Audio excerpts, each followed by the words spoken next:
All right, folks. Good evening, good morning, good afternoon, and hello, and welcome to another session of our Dawn of the Dales. I'm your Dungeon Master, Dungeon Mister, joined by the majority of our wonderful players this evening, or this morning, or this afternoon, wherever you're at. I don't know. It's evening for me. Hello. Hello, hello, I and welcome.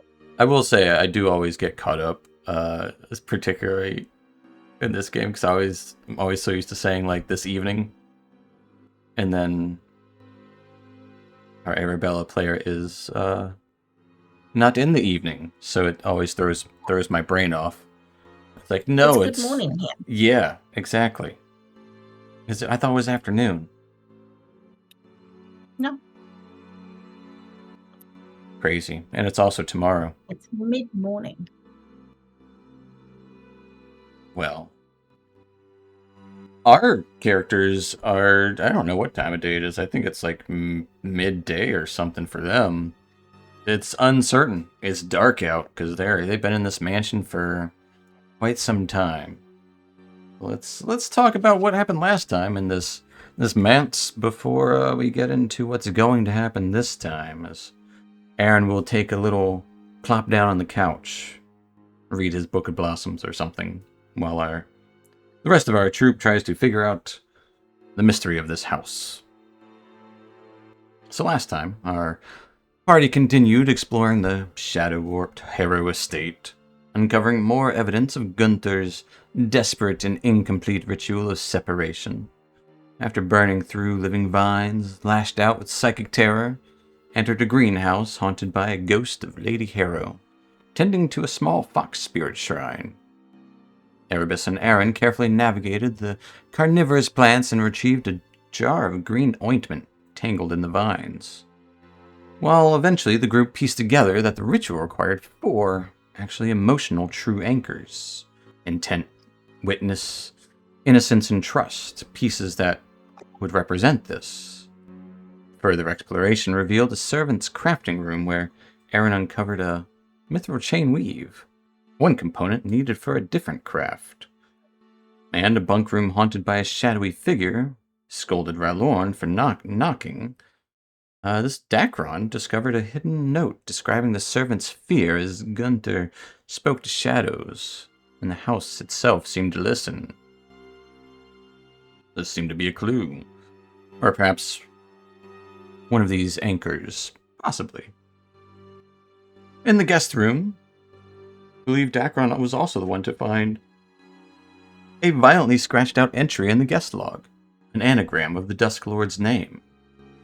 Well, of Dusklord, confirming that this ancient tyrant had once stayed here and likely manipulated Gunther's ritual from within. Realizing the Harrow's family downfall was tied to the Dusklord's long-rumored vengeance against the bloodlines of Cessrendale's defenders, the party regrouped. Several potential anchors in hand, a pouch of seeds tied to trust and intent, possibly. Chain weave was elsewhere. Actually, I wrote that for here. But there was also a witness note, and there was the illustration from the children. That's what I meant to write down. But you descended the first floor. Shadows started to stretch unnaturally. The air here grew colder. House seemed to breathe around them as the group prepared to uncover, hopefully, the final pieces of the ritual and truth behind the Harrow's fate. And that is where we will pick back up, as Aaron will just plop down right here. Oh, this couch was comfortable, you said, Dacron? And just sits down and opens up a book. You go on without me. I am going to do some research. Perhaps there is something about the herbs or flowers here.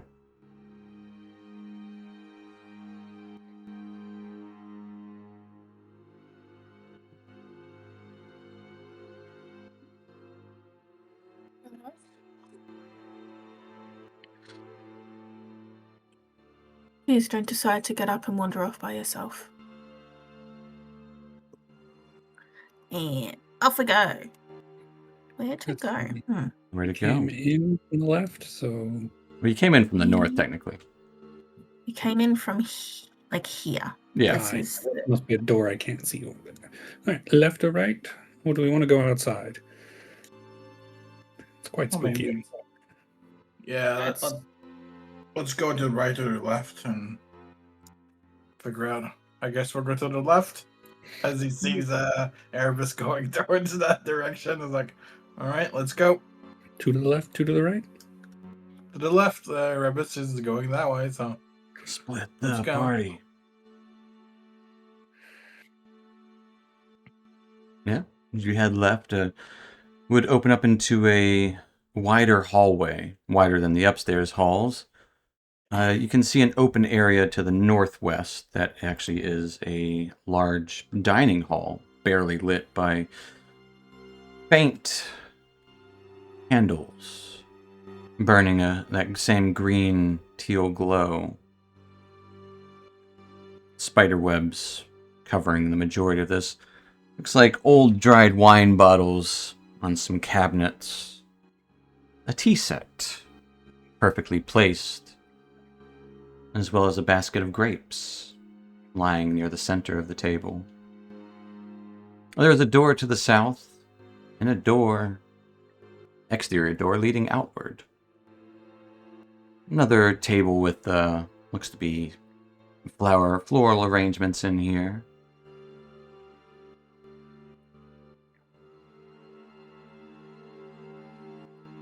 As you kind of look in, you can kind of faintly hear the clinking of rattling of forks, knives. Though you do not see any silverware. Probably from one of those cabinets. Faintly rattling.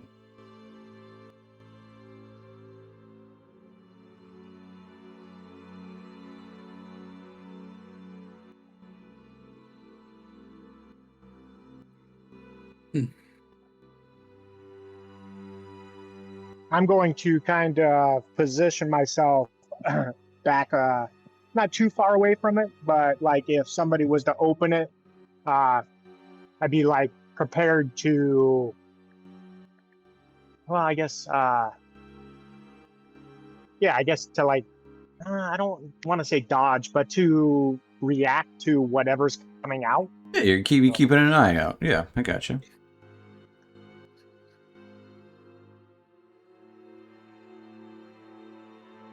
I'd like to take a look at the tea set. Absolutely. While Erebus is keeping an eye out, Dacron is taking a gander at the tea set. What are Rallon and Arabella doing? Go check the cabinets down there. See if there's anything in those. Is Okay, that the just ones both of that them.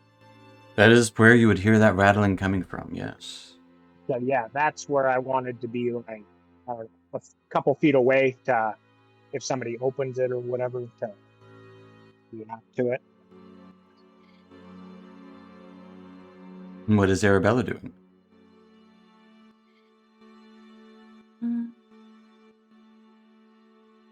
Well, seeing as he's looking at the cabinets. Something else. I would say with your passive perception, you have the highest. You would easily see a trail of blood running under the door into. Well, it looks like more of a swinging door by the fireplace. Like a butler's pantry.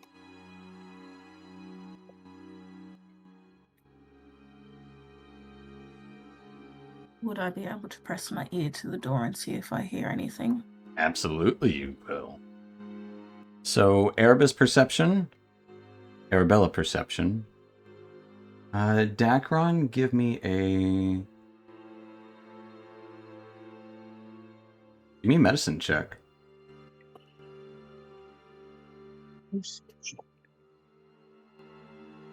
Roll 9. Okay. Oh, double nines.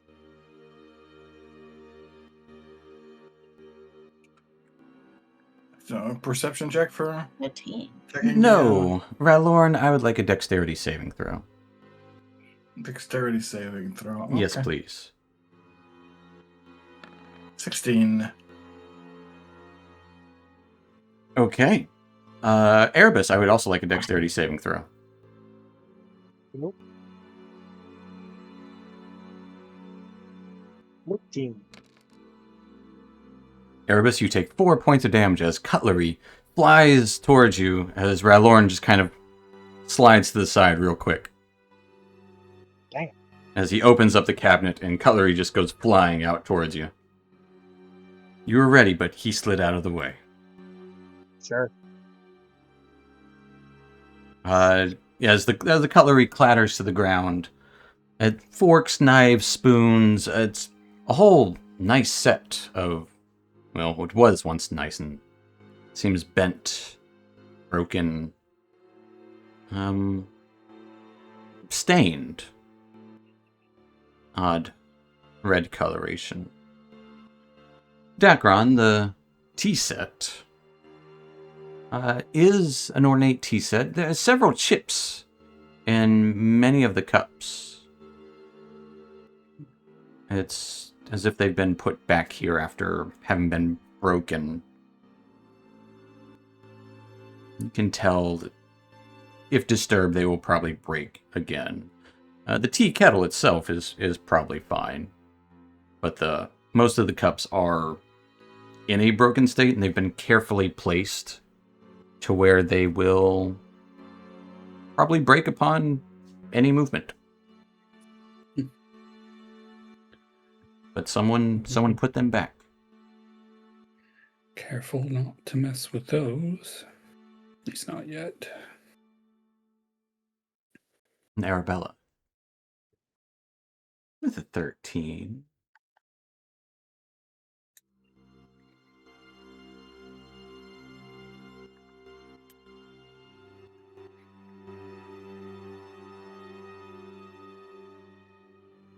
You hear a loud, maybe not loud, a soft crash of something metal hitting wood. Thuds and kind of rolls for a second and then stops.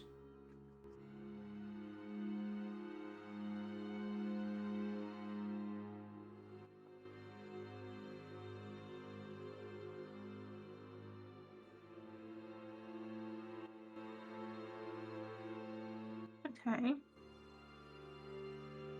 Third roll stops. Something fell or something got knocked over. It would appear that way, or sound that way.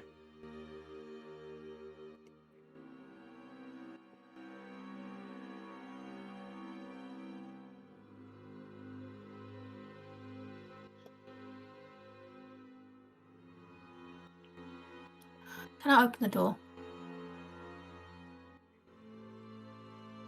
As you, Please? open the door,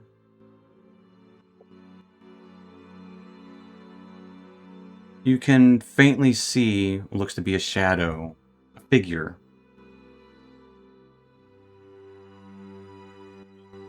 Holding a knife. The knife is not made of shadow. The knife is dripping in blood. As soon as you open the door, the shadow just kind of, the person melts rapidly. It just kind of drops as the blade, the knife, it's a butcher knife, drops onto the table nearby. There is blood all over this room. This is the kitchen. Inside here, you would see, well, kitchen stuff. Pots, pans, looks like plenty of, food. A small table for, plenty of tables for actual cooking, preparation. Looks like a big pot of beer. Some fruits and vegetables that are just kind of, they look to be ripe. And still good. small crate of fish, a small butcher's block. A lot of this is covered in blood. There would appear to be a door, an exterior door here. There is a sink that is filled with water as well, and a little bit of suds in it. Stairs descend downward. There's also a door to the east. And you would probably guess there's probably a pantry to the south.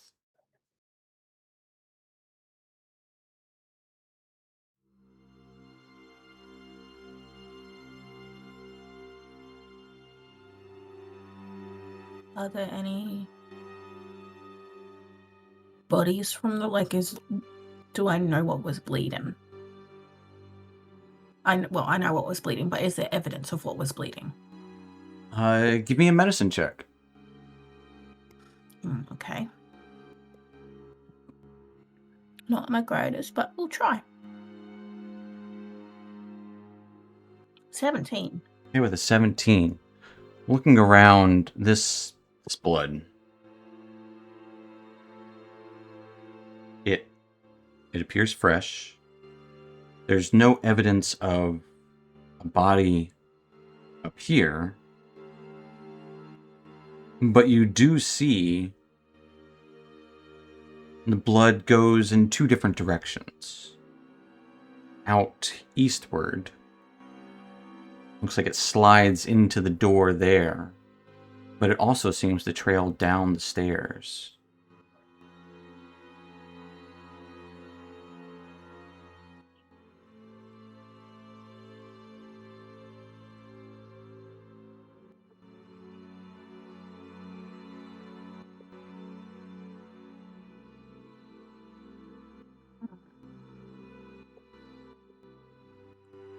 Eastwood would be back out into the hallway,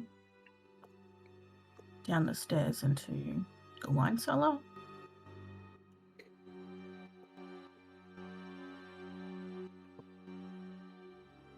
I think she's just gonna investigate this room a bit.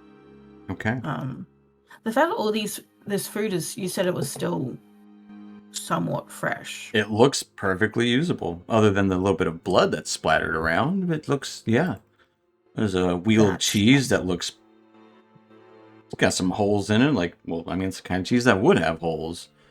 There's a pumpkin that looks perfectly ripe, just sitting there. A crate of fish. Looks like fresh caught. Fresh packed, at least.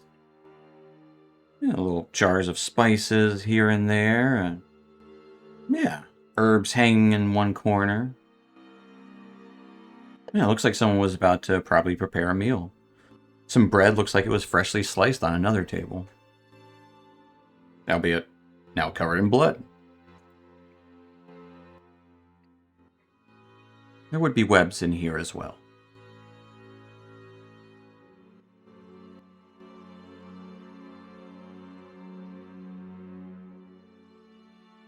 But the door would swing back shut after you enter in.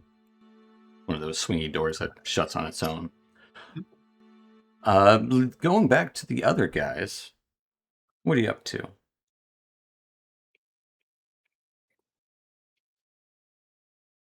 In the cabinet, it was just It was a silverware. Yeah. Yeah, Loretta's. There'd probably be some broken dishes in there as well. That's the kind of the fine china cabinet, essentially, where the plates, the dishes, and there you would see some serving platters that have been broken in there as well.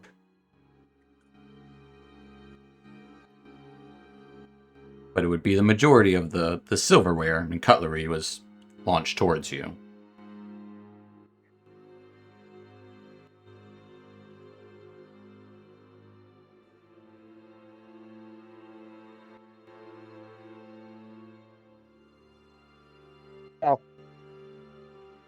With a like grunt or groan, Erebus is gonna walk over to the side. I wouldn't be loud about it or anything, but as I'm walking over, I'm just gonna I pick a butter knife out of my side, and I pick a fork or two out of my forearm, and I'm going to just kind of post up to the side and try to keep an eye on everyone. I'm gonna, I guess I would notice that I lost sight of Arabella.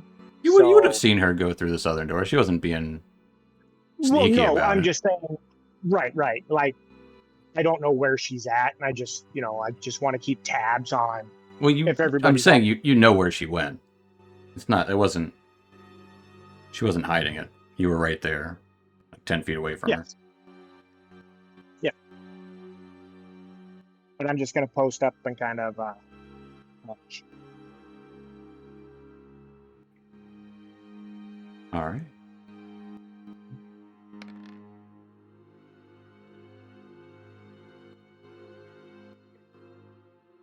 I feel like that's useful, but I don't know enough at the moment. So, well, I suppose we should catch up. All right. And we're going to catch up with the... Yeah. Entering into here, Arabella, go ahead and give me a. What are you looking for in here? Are you just kind of looking over the food stuff? Are you looking for anything? Signs of struggles. Okay. How many? I don't like. How do I explain it? Evidence of what happened in here. Yeah, I got you. Yeah. Give me an investigation check. Okay.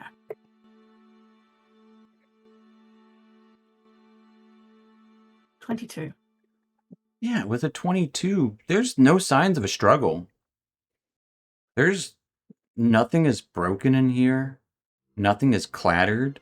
The only thing in here that shows any sign of anything negative is the blood.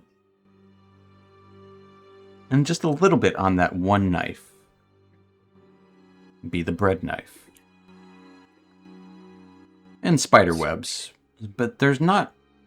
This room is devoid of any dust also.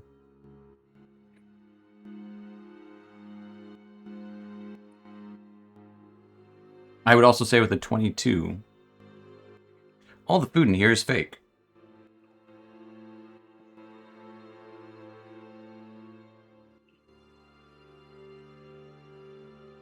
It's illusions.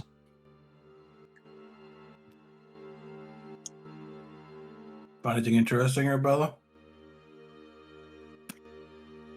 There was a shadow that was holding a knife. And everything in here is fake.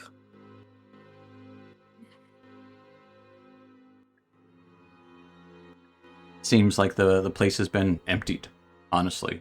To your... Once you look past the illusion, there's no sign of struggle. Aside from, like, the knives and the pans are all real. They're all rusted over and grody. The boxes are still there, but, like, any of the food stuff, it's empty.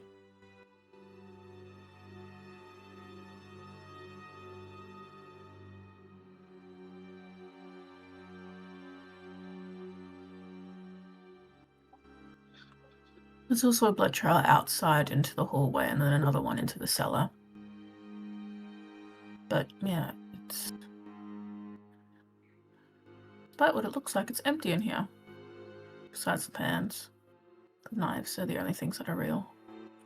If I had to take a guess, this is back to the hallway. Leaves us with these two doors. I'd say that's a pantry. That would be to the outside because I would not put it past these people to have an outside courtyard also connected to the kitchen. And then downstairs into a cellar of some sort. Are we ready to descend? Guess we go down the cellar. Okie dokie. Go downstairs. I'll lead the way. All right. Heading down the stairs. Boards creak and groan. The blood that you would accidentally step on would stick and make that like you're stepping on not yet quite dried glue or like like almost like a not cleaned the sticky floor that like an elementary school or an uncleaned hospital.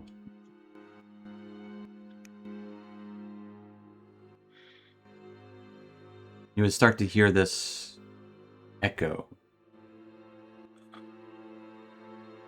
of this drip.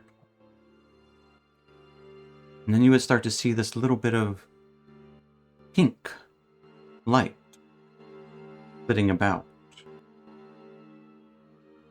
Something moving in the shadows and in the light down here.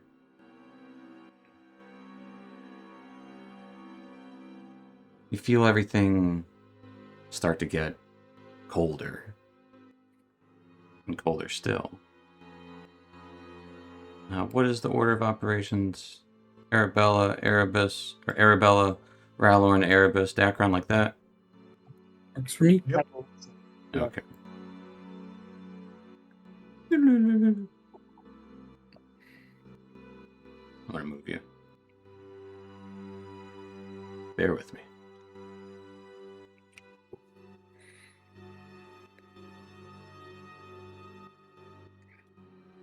And as you head down to this cellar, you would see the water basin, as there would clearly be some tentacles of blue and purple. I'd say bright blue suckers writhing out of the water, barely seen. As if they're there but not there at the same time. The blood is rampant down here.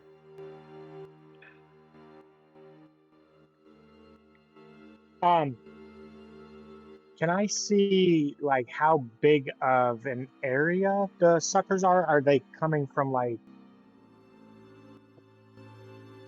no? Are they coming out of something? They're coming out of the water. Okay. If you would like to approach the basin, you can. No, really. I'm going to kind of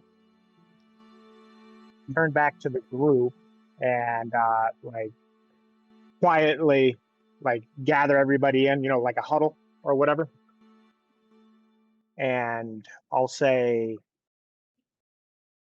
should we try to move around this? Like, what if I was to cast the darkness around it? Maybe it will make it to where it can't see us? Or do we want to try to interact with it? What can't see us? The tentacles? Yeah. Have I not think- seen. Do tentacles have eyes? Well, if we get close enough, if they're writhing and moving around, they could, feel us and latch on. Your darkness will not stop them from feeling us next to them. Are they moving right now, or they're not? Yeah, they're writhing. They're slowly writhing around, kind of latching onto some of the pillars down here. I would also say you would notice some hardy liverwort growing around the basin. The water itself looks clean, at least from here. The one thing that, aside from the tentacles and the lots of blood, that sticks out here is you see bodies. You see skeletons. A number of them. Most of them have been look to be shoved into corners or perhaps retreated there to die. Not wearing any clothes or anything, but several of them have been tucked into different corners. Pile of barrels is stacked in one corner. where one skeleton is kind of on top of. Another skeleton lies underneath some shelving. One lies right behind the stairs. And you would see a fourth, tucked into a little corner alcove. Just barely. You would also see some phosphorescent neon green fungi down here.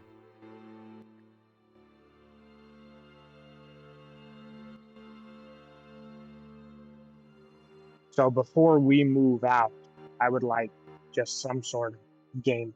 I understand the where it could still feel us or whatever. That is a good call. I don't think I see any eyes on the tentacles, but I'm just trying to spit a little bit here, trying to have some sort of plan instead of reacting to something negative. We have pink lights. Is there any significance to that? Does that mean anything? Well, the pink fire upstairs was an actual fire. So Is it pink? I thought it you've was seen purple. pink lights. Candles This are like a bluish. Yeah, the candles were like a bluish teal. You haven't seen pink like this. This is like a dull pink.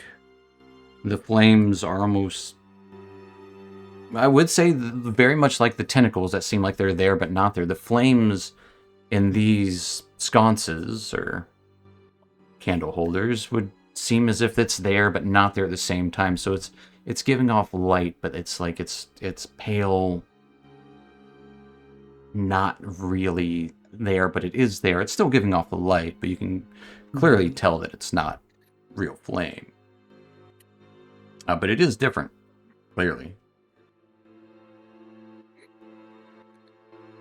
I would say, Dacron, you can give me a history check. 25. With a 25.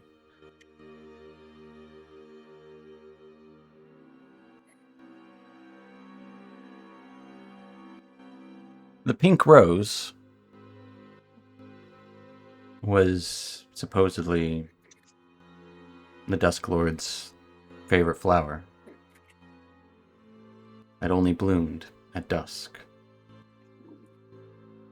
It was a specific variety of pink rose, and no one really knows the exact one, but it was people who visited would often see that he would often have some pink roses. And it kind of reminds you of this. The flames almost look like flowers. Okay.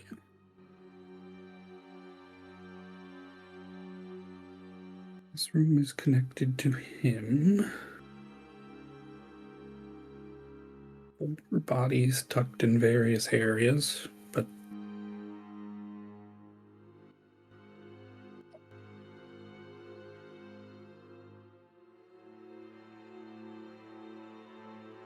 Is there a pattern to how the bodies are tucked away? Or is it just random? I wouldn't say there's a pattern. They appear to be just kind of like in the corners, or kind of like just they're out of the way. are they just piles of bones, or are they like... They're full skeletons. Sure, but are they still are they posed or otherwise in the appropriate places?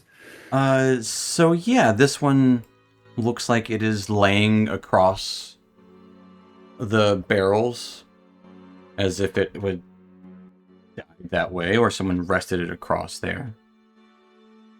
This one is probably in the most awkward pose, as if it is probably in a pose where that if it fell down the stairs or it fell off of something, so it might have been pushed or something like that. And I would say this one would be in a more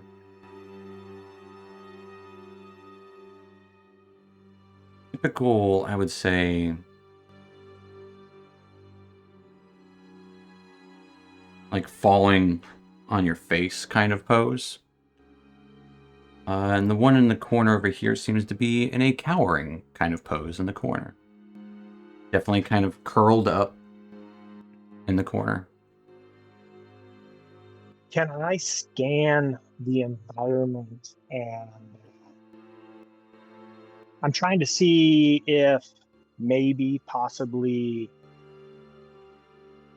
besides the one that looks like it's cowering, if like they were thrown by the tentacles, like would there be maybe an impact mark of I'd say it'd be too hard to tell unless you want to interact with the skeletons themselves.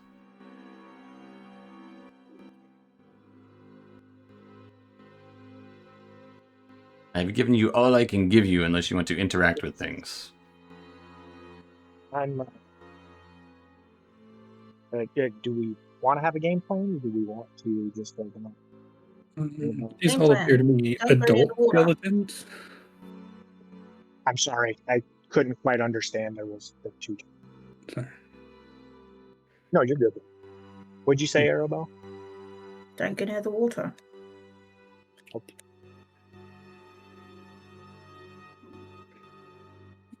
Fungus, different fungus. As Erebus steps near the water, Erebus, you would see a shadow in the water. Oh, for fuck's sakes! All right, you're good. That was my fault. I was. And go ahead. Jesus. No, maybe it's a reflection. Oh, there's not much light in here. Is it the shadow? Yeah, it's a shadow.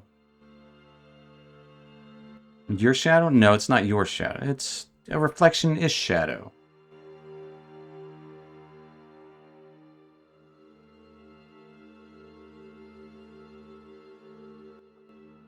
You would see... Yeah, it is a reflection. A dark reflection. Well, you're wearing dark clothes, so it makes sense. But it's not yours. It's a man slightly older than you. It's a little warped in the water. And...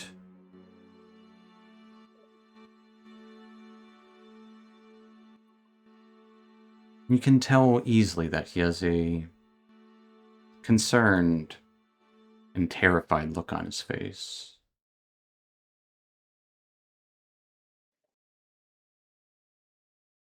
You said that it's... Oh, go ahead. I'm No, sorry. you go ahead. You said that it's a dark figure. Yeah. Can I make out anything about the clothing? And I know that it was a child's drawing, but I'm just curious if it would resemble in any way of what I've seen. I mean, you would kind of look like the child's drawing, so that's hard to tell. So sure. Okay.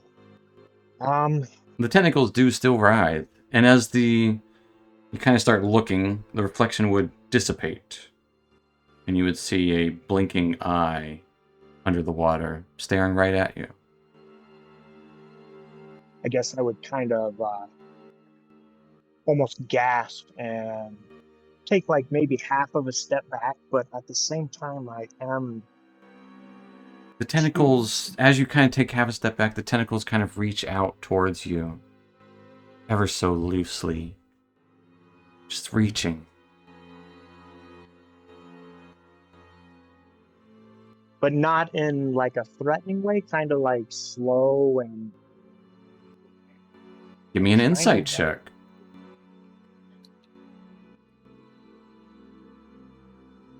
Oh.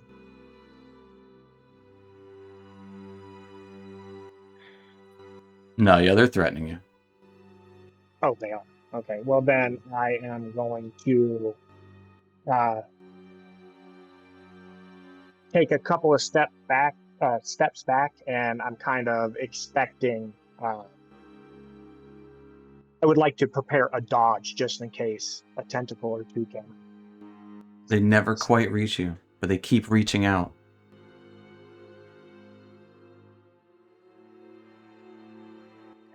You saw anything in there? A shadow figure? I want to say it wasn't my reflection, and then I see an eye. And Suppose it tracks. We've all seen ghosts around. how big was this? Was it twice the size of a person? Was it a Yeah, person size? it was a just like you. It was a person. Just it was you. You thought for a moment until the face was different, and the clothes might have been different. Yeah. And it had hair, maybe it was a hood.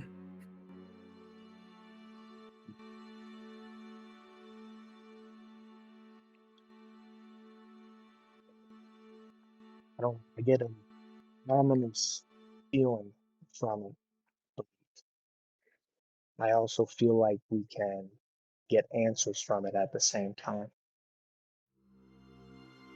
Last eye we encountered was an illusion.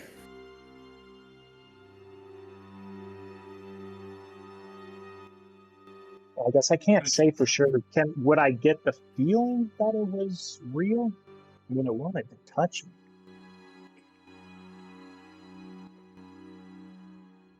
The eye? I don't know.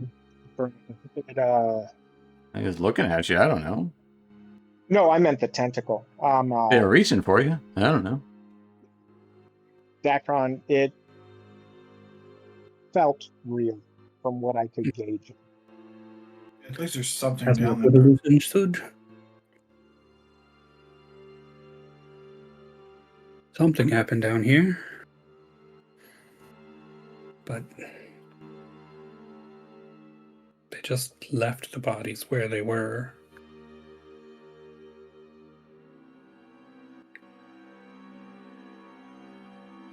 Or they dragged them down here.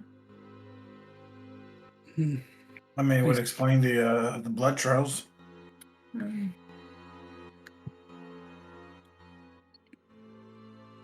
They seem scattered for someone dragging about. Like, if you're dragging them down, like, you don't put one in every corner. And Well, on the one over to the side there, it looks like it's cowering. I don't think. I think that's how it died. It was afraid. So it does seem like they were. Perhaps they were running from something.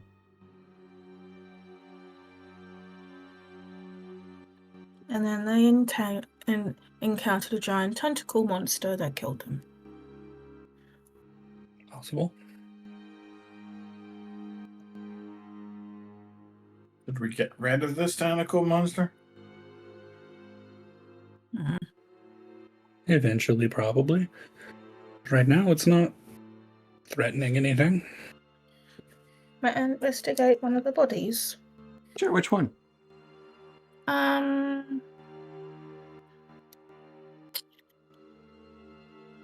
I'll just do the one closest to me. The one kind of underneath the stairs? Mm-hmm. Yeah. What are you looking for?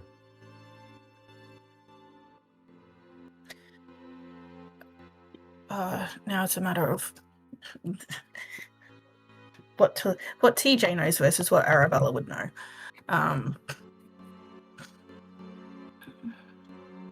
I'd guess she'd honestly be looking for potential causes of death. Give me a medicine check.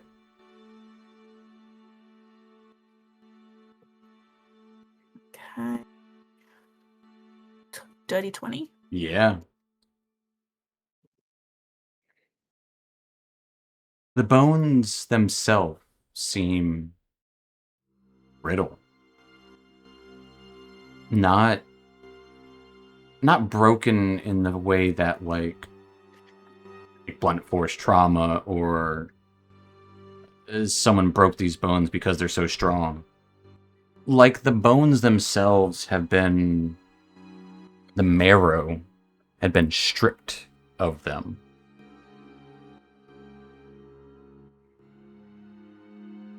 You can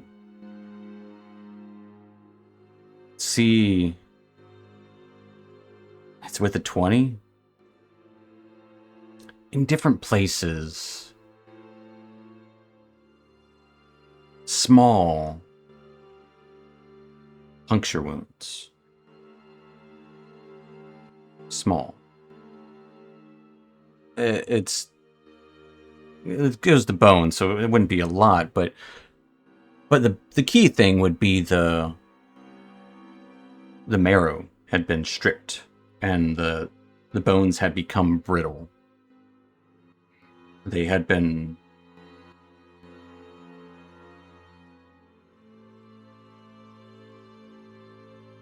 I guess the best way to put it would be like Sucked dry. I'd say drained of their essence, of whatever, of their marrow. It's hard to tell because they're skeletons, but Kind of a yeah. Sounds more like a post-mortem process than a cause of death. I would say with a 20 you could tell that this was pre-mortem. And straight for the marrow. Roland, do you know anything that can suck the marrow from bones without destroying them first?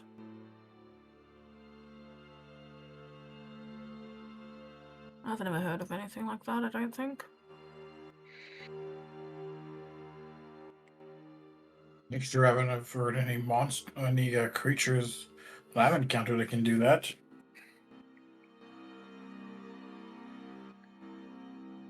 There are plenty of creatures who eat the marrow from bones, but most of them have to actually break the bones open in order to do it. Yeah. And most of the time they do it post-mortem, rather than before the poor fuckers died.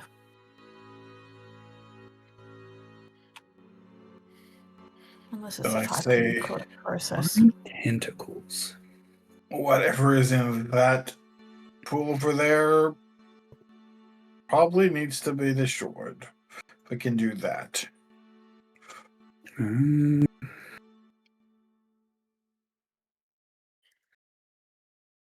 Why tentacles? What does that have to do with the... You said the Dusk Lord was like a necromancer. Mm-hmm. Necromancer. He did dabble in other sort of dark art, dark magic, but mainly necromancy. Maybe this creature's just of like the Shadow Realm or something. Strikes me yeah, more abyssal. What type of magic that? That's summoning magic? Conjuration? Is that what it's called? Maybe more than one plane intersecting in this house. Interesting. Aren't we lucky? Oh, all I know, whatever killed these, or at least this one, is not anything fun. You know what you're looking for. See if it's on a different one, just to make sure. You think giant spiders could go things with long, needly bites, but I'm thinking like a giant mosquito. sturges go straight for the marrow. Hmm. Tend to be Bone fairies. I'm gonna blood get much suckers. money from the bone fairy for this one.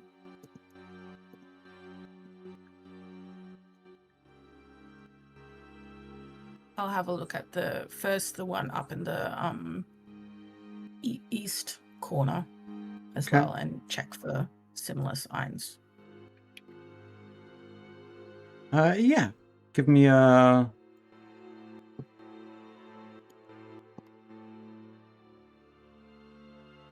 perception check.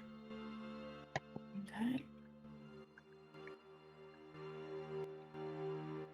Well, I tapped him eventually. Bad roll, 7. Yeah, you would see similar signs.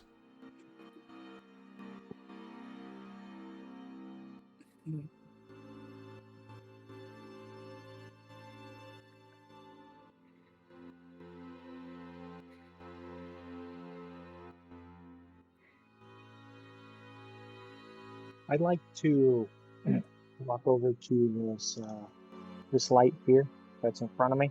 Yeah. And I'm going to like put my hand out to see if it's putting off warmth. It would feel cold.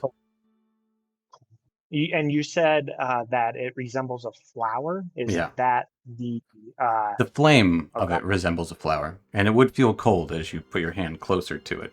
It is in a glass globe. At least what looks to be glass.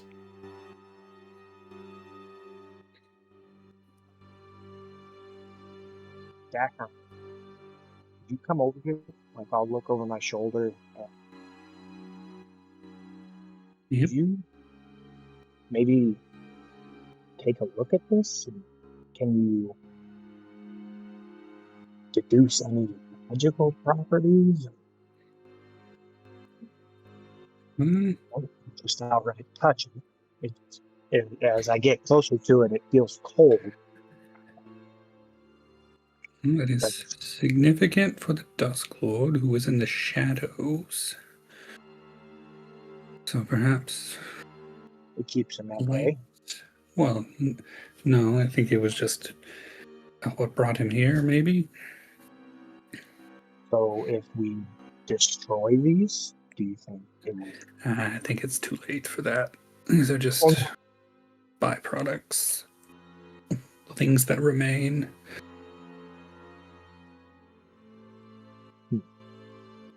We got some bioluminescent fungus growing here.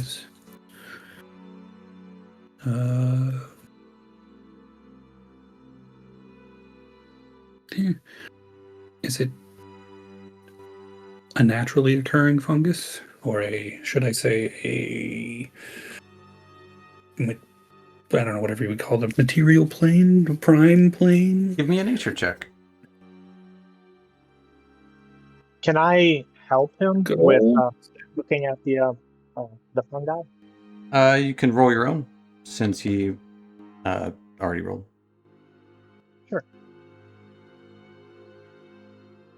Where's the salt? You've never heard or seen anything like it. It's weird. Maybe it's some Underdark variety.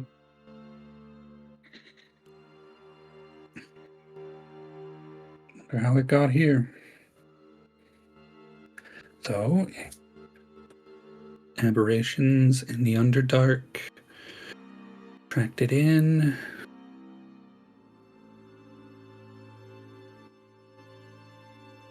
Maybe it's just a coincidence that whatever was tracked here has also been tracked through the Underdark. Tentacles, man. Tentacles.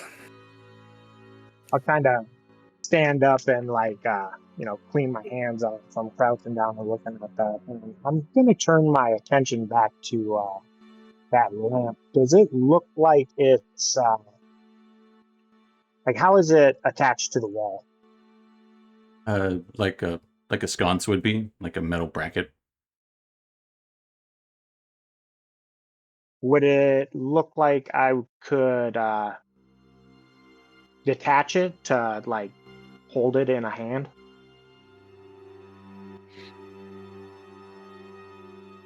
I guess if you got like a crowbar, yeah.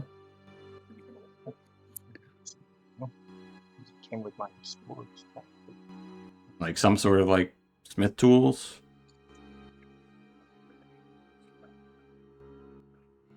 Well, I've got the mason's tools. There would be a small hammer there, wouldn't there? Well, no, you want a crowbar. Do you have just mason's tools, or do you have proficiency with mason's tools? It says that I have mason's tools. In your inventory? Under tools, I'll go to my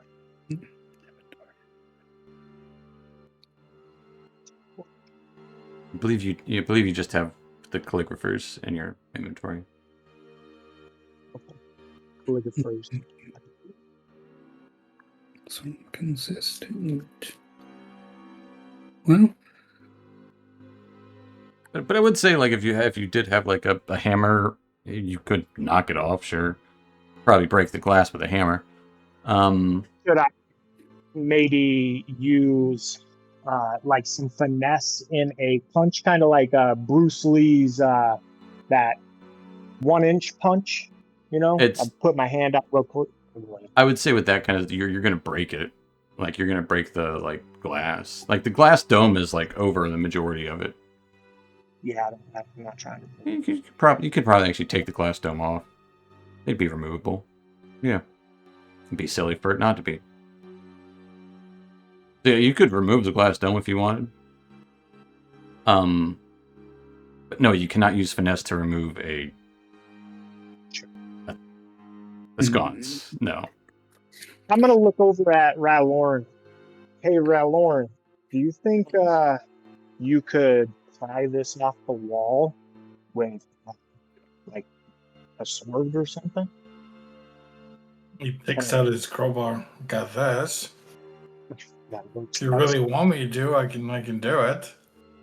Why are Yeah. we trying to destroy the stonework? I'm not trying to destroy anything. That's why I'm trying. I want to see how the light reacts to the water or the tentacles. Like, I just want to see if it has some sort of. All right. Well, I'll pry it off if you want me to. Sure, It's and I'll no kind of problem. where it's attached to the wall. Okay. Rowan would Now- go over and pry it off. All right. You pry off the lamp as it goes out. Ah. I'm gonna look at the wall and see if there's like the tubing from that underground area, like if it was being fed. No, Almost it a was not. circuit line. No, they wouldn't have magic. Right. They in the real mansion, it would have been a candle. They wouldn't have gas or anything like that. Not out here, and not in the Dalelands. Well, you remember how down below where that slime was, there was. Different building. Well, right, right. No, I understand. I just was curious. If, Wizard's Tower. Yeah, that was No. a very fancy wizard's tower. Who they Right. do things differently. Okay. All right, well, I think we're down to do we provoke the tentacles or not? Say the word and I can provoke it. Got any oil left? They're still reaching Nothing out. left? Yeah, I'd say right now they're reaching out towards Ralorn because you're closest. Should I swipe at it? I say Well, if I mean- anyone's got oil, chuck oil on the water, set it on fire. Make the fight But should significantly we? easier. Oftentimes, aggression is met with aggression. So, do you think that It's we trying should- to reach out to us. It's Most of the time with things like that, it's not friendly. best case scenario, it's a giant octopus. We Right. don't really talk to those. So. Octopus are just so friendly. Okay. And I'll Well, throw. That muscle is made up of throw an- entirely muscle. Like there's. Get a hold of you. Not known for their I'd say that probably conversational the only skills. person that will be able to get out of it would be Ralorn. They're strong. Alright, then I I'll said- throw an oil flask at it and just break it up right over the. Basically, throw it at the wall so it breaks over the water, and someone else can ignite it. And our box. as he's chucking that, I'm going to Okay. position myself between the water and that. I kind of like put my hand out to like as a shield, almost, you know, standing between. Break it up a little bit. As he's throwing the oil and they're getting ready, I walk in front of Dacron and kind of put my hand out, you know, to where I'm in between the water and that. Okay.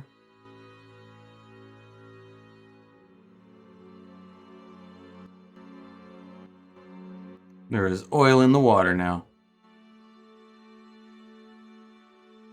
Oh, what?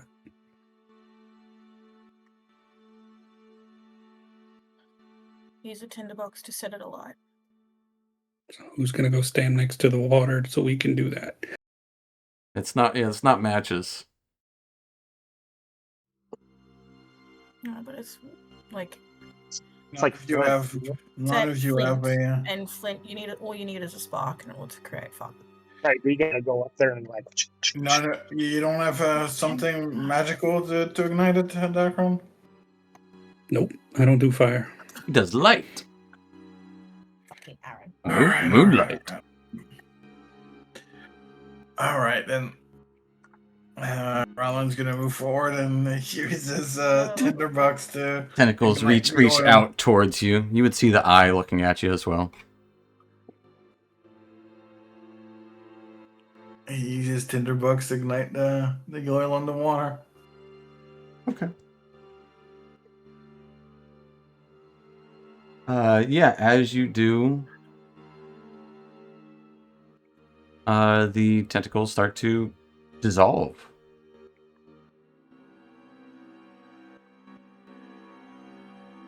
Rapidly.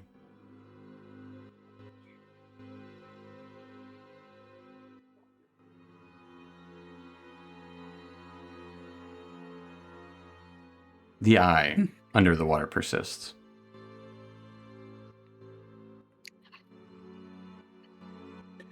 There's still the eye in the water, guys, but as you see, the tentacles are gone. Last eye was an illusion. Perhaps this whole thing is an illusion.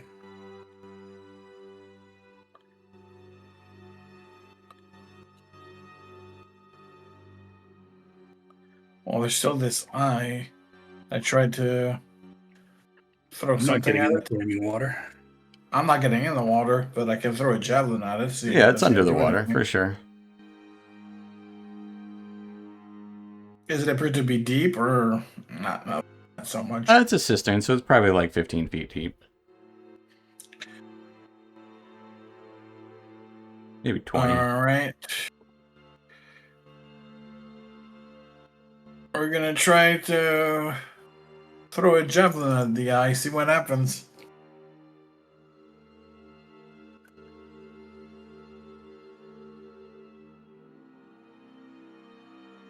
Okay. Javelin sinks to the bottom. It doesn't touch the eye. It touches it.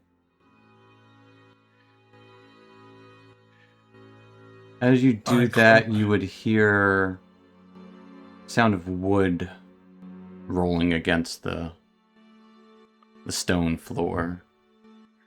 As Arabella, one of the barrels right behind you, slightly moves as if something nudged it.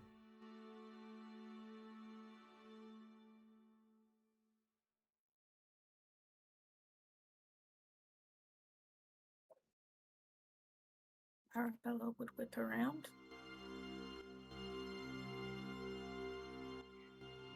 The barrel, like this barrel or these Yeah. ones? One of the ones that is on the side that can roll. Okay.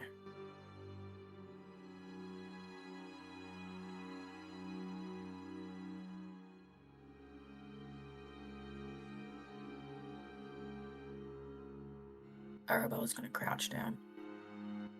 Or just look underneath. Give me a See anything. perception check.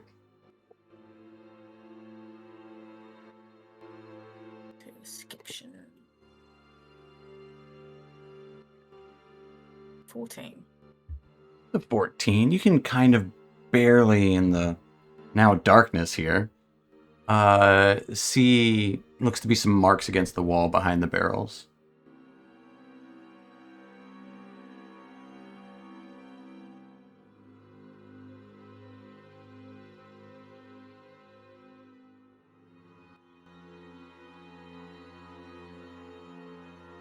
Rats.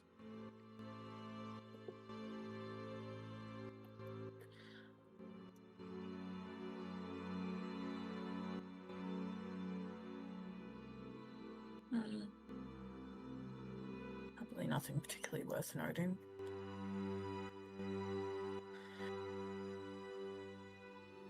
She'll stand up, look to the others, and say, I'm not sure if there's anything else down here. Yeah. I tend to agree. Mm. Yeah. I don't know.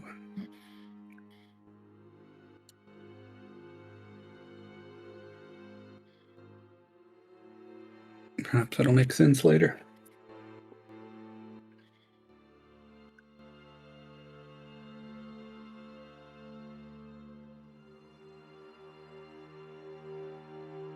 Did you see anything in the dining room?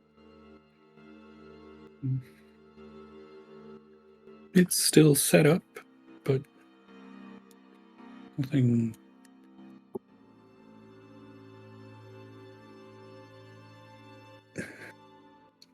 Still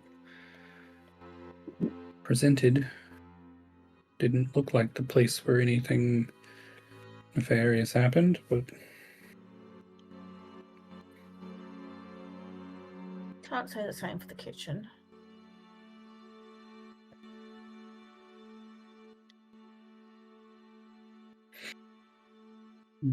So you guys heading up? Back up. I will move Yeah, you don't- back up.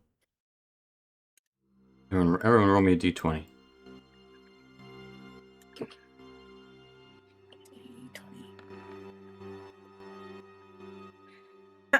That one. bad roll. Yeah, Arabella. Yeah, as you're heading up the stairs, Arabella, you feel this cold exhale brushed up against your neck. Kind of turn around real quick. No one behind you. And can swear you hear some whispers as you're heading upstairs. Whispers coming from downstairs. What?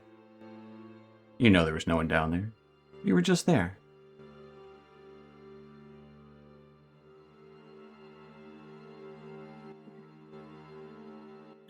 She'll rub the back of her neck. But won't say anything.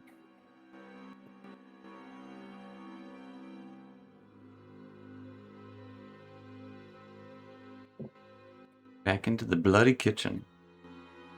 The blood's real. The food is not. The knives are real. And the utensils are real. I know. Check the pantry just for thoroughness.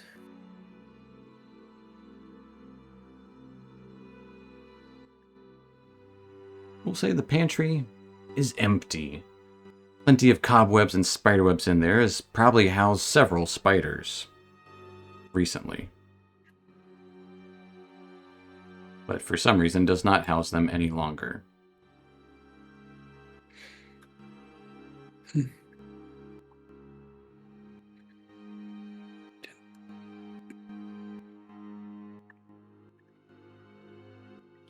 I suppose we found everything we can find over here.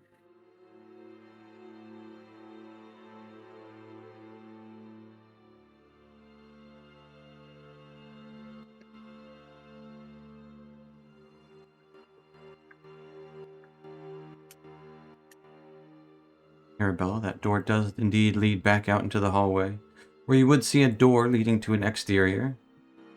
And it looks like a window. And then to the south, if you look to your right, you can see vines creeping in through the window, covering what looks to be a wall. And bears another one of those creeping eyes that you had seen previously above Gunther's bed. Behind you is a rack of spears.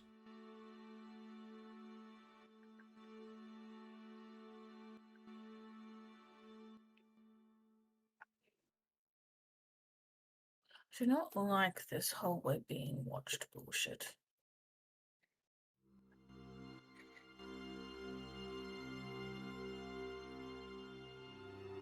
We're definitely being watched.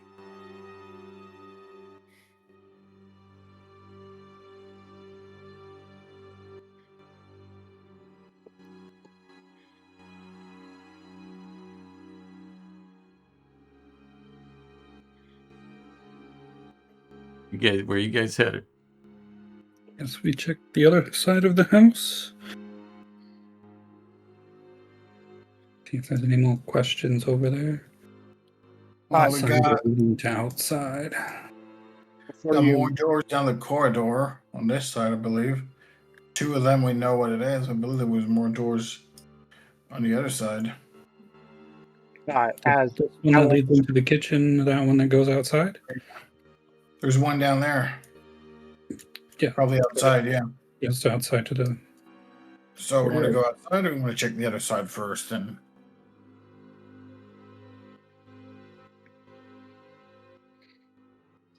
I want to know what Mr. Harrow thought of Connor's new obsession. In order to know, I need to find his study or his bedroom. I guess we need to go to the other side of the building. did we try this door? Where the pantry on the way down was? No, you did not Has try that- that door. Okay. I was trying to get Rowland's attention as he was moving out. So as he was kind of moving his way back into the dining room, I would have, like, hey, should we check this door? according to what we saw elsewhere, that should lead to the outside. Okay. I mean, we can go there, but No, that's cool. there's not much on the balcony. The outside we need to go is in the middle. The big tree that you saw. We all saw.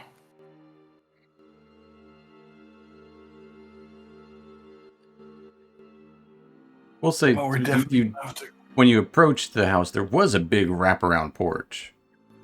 Yeah. So the exterior doors Yeah, alright. probably go to that.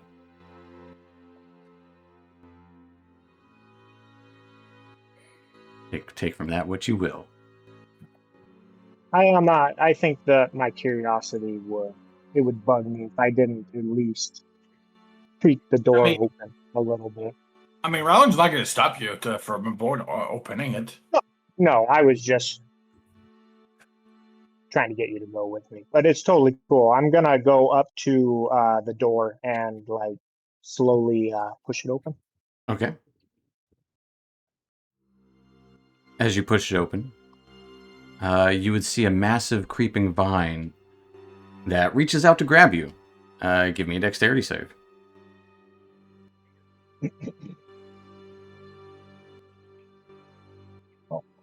23, you quickly dodge out of the way as it's grabbing out towards you. Slaps to the ground, and you hear it kind of scratching with brambles as it drags across the floor. As if almost like opening the door, it kind of fell, but kind of reached at the same time towards you. But you would see a window right there, a curtain closed, and it looks to be a nice little outside eating area. A good 30 or so feet away from the house, you see nothing besides fog. Trees and fog. Well, as much as I want to go check that out, I'm going to just step back and catch up with the group. Do you leave the door open? Yeah. Okay. Noted. Don't want to any chance to get going. Fair enough.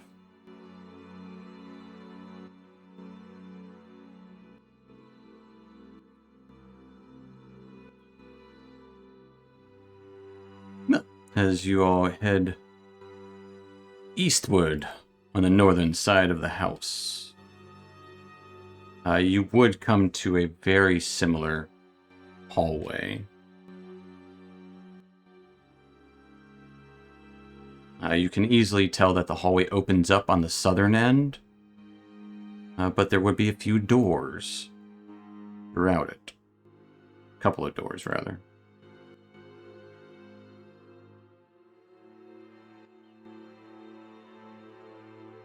The hall itself is dark. You see no light at the other end. Just darkness.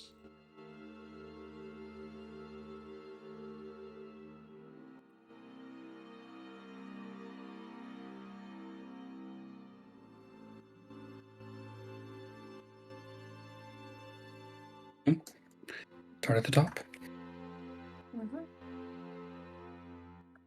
At the top, make our way down. And set up. This will probably be a smaller room.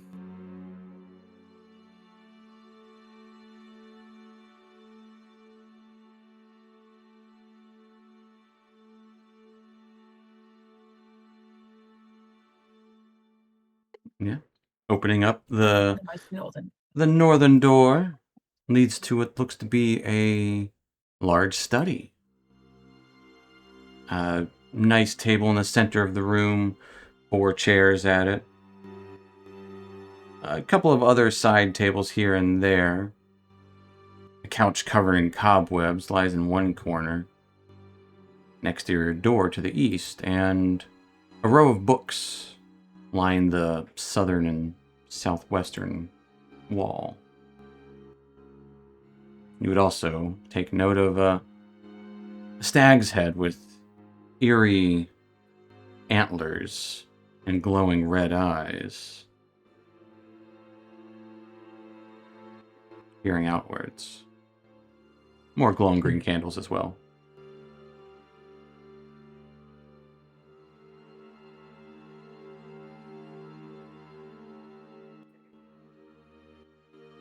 Excellent.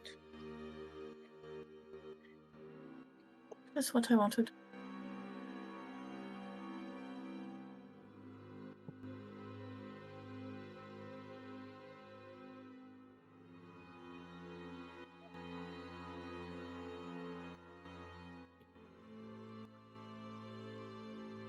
Yes, this appears to be a clean, aside from the cobwebs over the couch, study.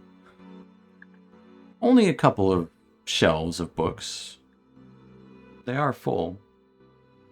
Dust lingers on them.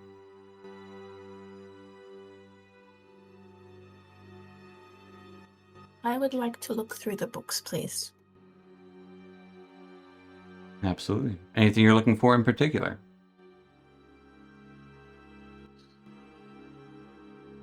I'd say she's probably mostly likely looking for journals.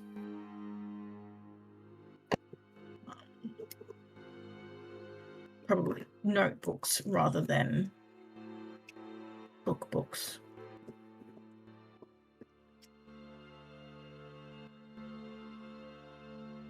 Anything else is a bonus. Okay.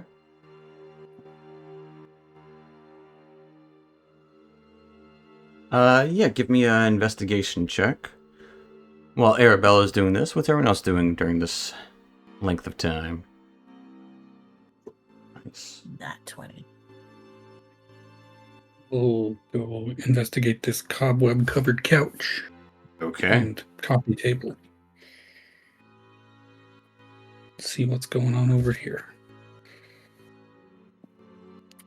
Why is it the only thing covered in cobwebs? Absolutely. I will ask for an investigation check as well. Erebus Ralorn, anything from you? Okay.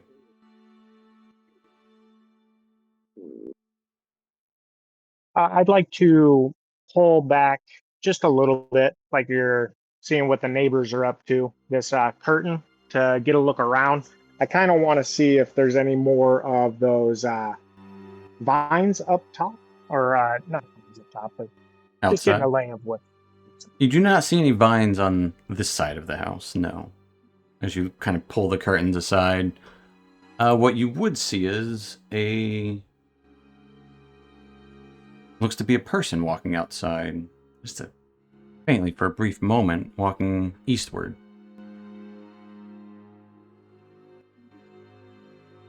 How far away? They were right next to the window for a brief moment. Oh, I see. They just passed by the window and are gone. I'm gonna shut that one, and then I'll. You said they moved to the east. That's Yeah. what you said, right? So I'm gonna stand to the side here, draw that one back, and like kind of barely peer my head around the side because I'm not trying to get. Oops, not trying to get its attention. If it's there. Give me a perception check.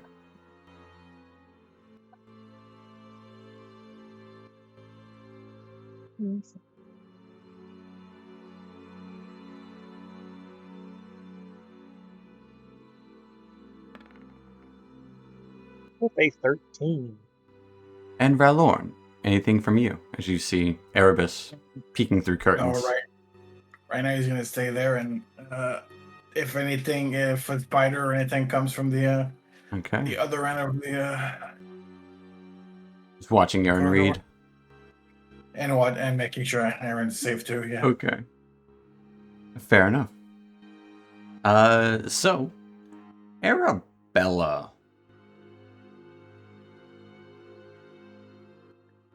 You would find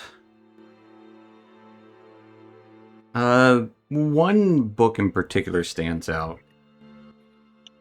It would be Protective Symbolism. And what sticks out about it isn't necessarily the title on the book, but there's a silver bookmark that sticks out of it. And it seems to be marked.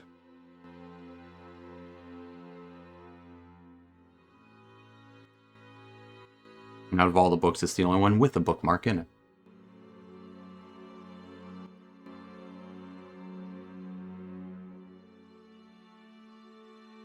I open up to where the bookmark is. As you do, you feel a sense of warmth.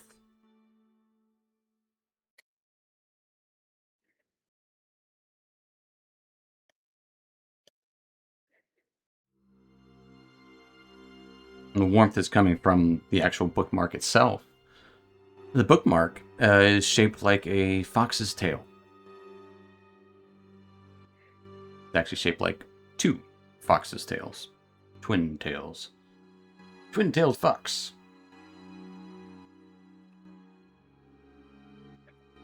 And it marks a chapter on protective flora and interchanging with other natural aspects of the world. And it would go on to talk about how a lot of flora is interchangeable for animal aspects, or even flora can be used as a rooting protective magics in general, but also rooting feelings, like roots of a family.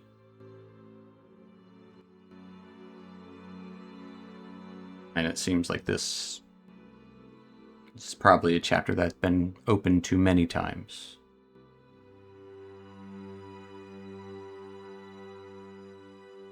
But the bookmark is faintly warm. And there is like this... You feel instinctually this lingering, almost emotional imprint on that bookmark.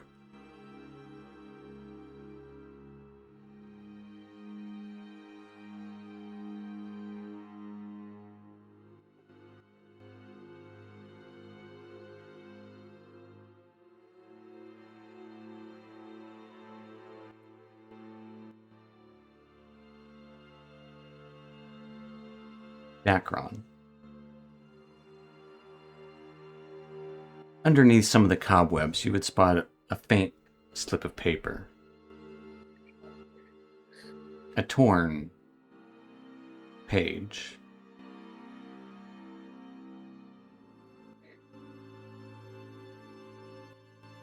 You pull it out and Wrest it free of any cobwebs. It's not even a full page. You've seen this handwriting before, though. The ink is smudged. The hands are shaken. It simply reads, I must keep the house alive. For them.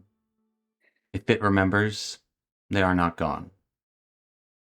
If it breathes, they are only sleeping.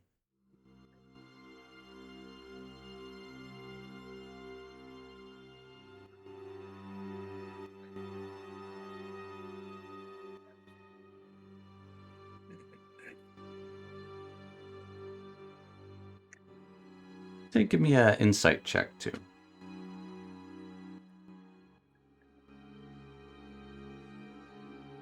13.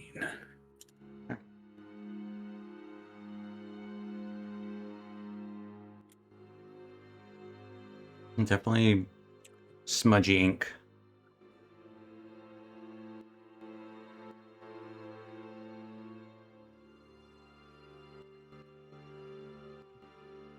And the cobwebs were covering this couch.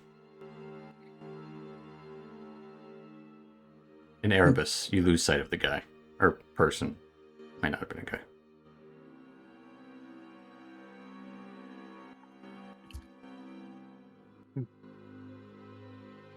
I guess I'd shut it, trying to remain calm. And let's see, Arabella's right there. And I would move up to Arabella and say, I saw the figure of a person moving by the windows.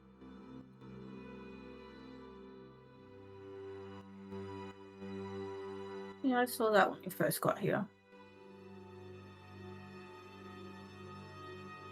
They disappear. I just left some of them. Yeah. They call it a ghost. Whichever one you want to believe in, I reckon. I take it ghosts don't frighten you? It doesn't seem concerning. I'm not stupid. Ghosts should frighten everyone. They can fuck you up. It's not like you're stupid, just the way you seemed so comfortable.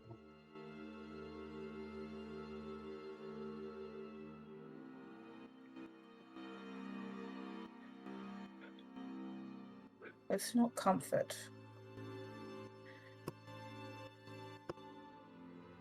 If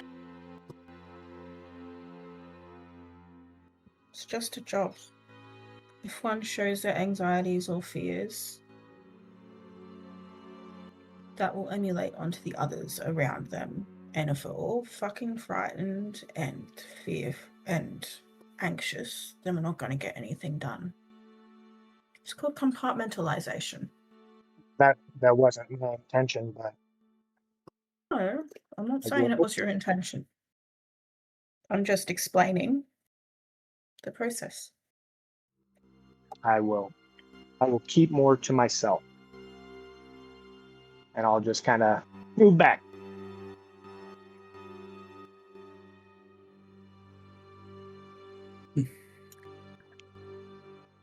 Arabelle lets her aside.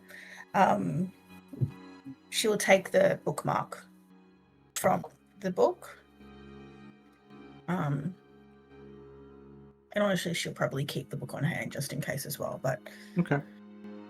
she'll just say the Dacron. I was like, Dacron, I think this could be an anchor too, potentially. I think we're finding many anchors. Hopefully there's not a particular combination. But Just has to be a strong connection, right?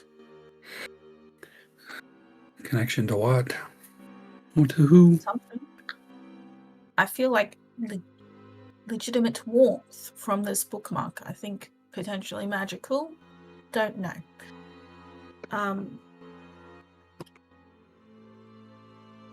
But it's better to have many things and only need a few than have a few things and need many. Definitely true. Whatever Gunther was doing, he both really believed in it and then possibly really regretted it. And is trying to make up for it. Hindsight is 2020. Do you know why there's only cobwebs on the couch?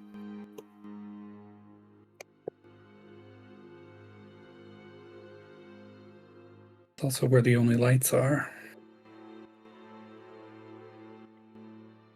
Huh. Spiders don't read. So why would they need light? Also, don't usually hang out in the light. Seems the opposite of where they would normally web. Perhaps it was intentional. Are these like the other weird lights that we've found, or are they like They're normal lights? what they are is they're on small stands and saucers with candles. Okay. Candles. Very bright. Maybe the light candles. works. Maybe the light is different here. Possible, or it was just intentional to try to hide the note. Maybe the spiders were not acting naturally.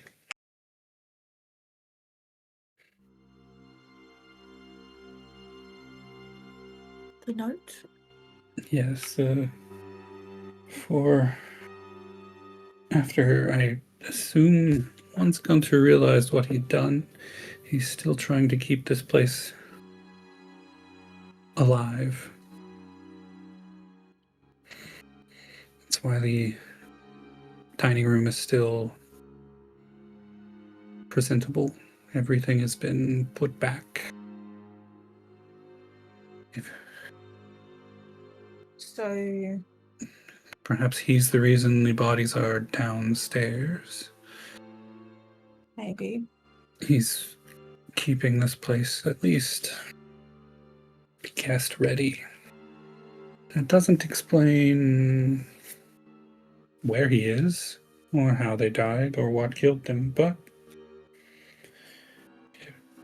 or why they were in, I guess, tossed in corners and various locations. But Let's go into the and shadow. then if we've seen multiple eyes, probably illusions. I don't know if those tentacles were real. Is he trying to find ways to mask what really happened? So anyone who stumbles across this place can justify it without asking too many questions. Guilty conscience. In a lifetime in whatever this realm is.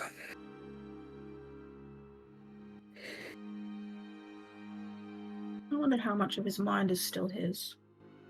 Or was still his.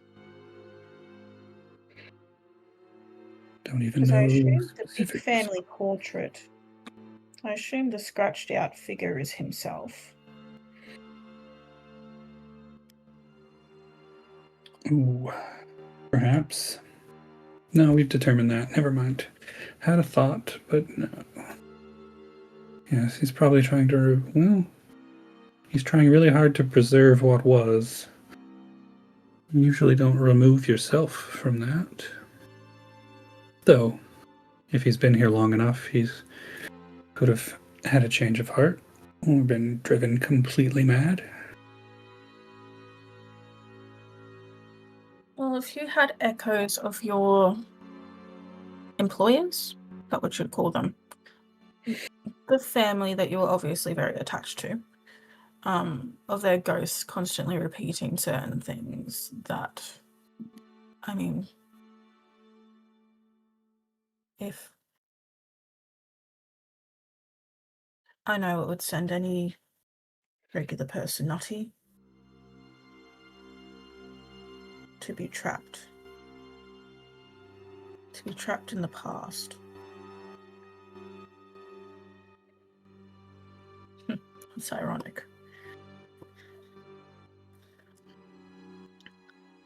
Ironic?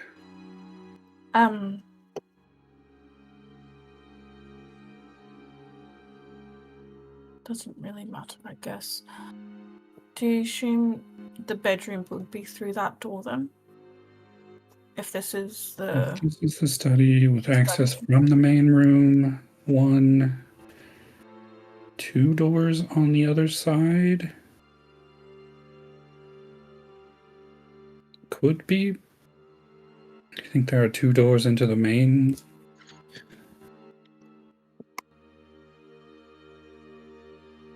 Yeah. Makes sense. Or if this is another library or sitting area.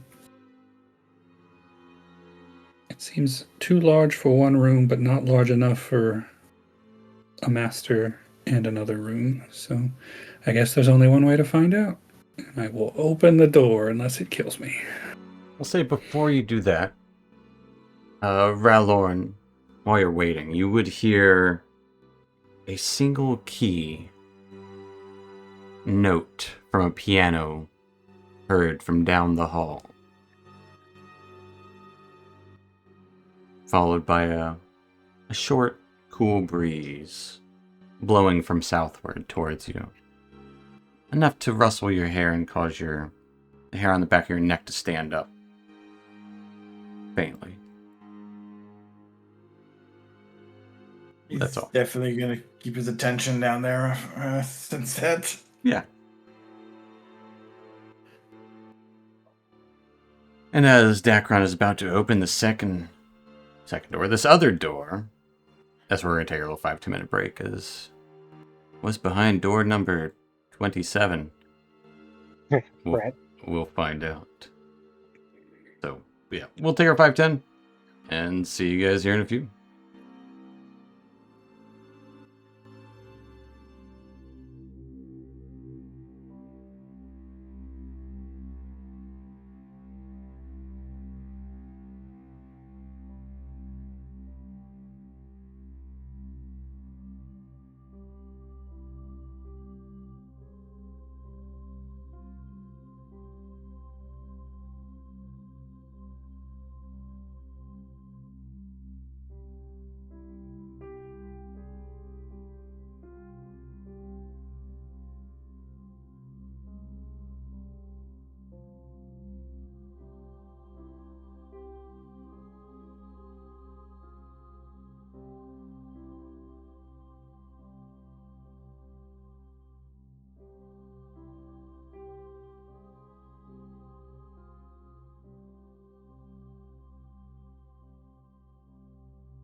Alright, folks.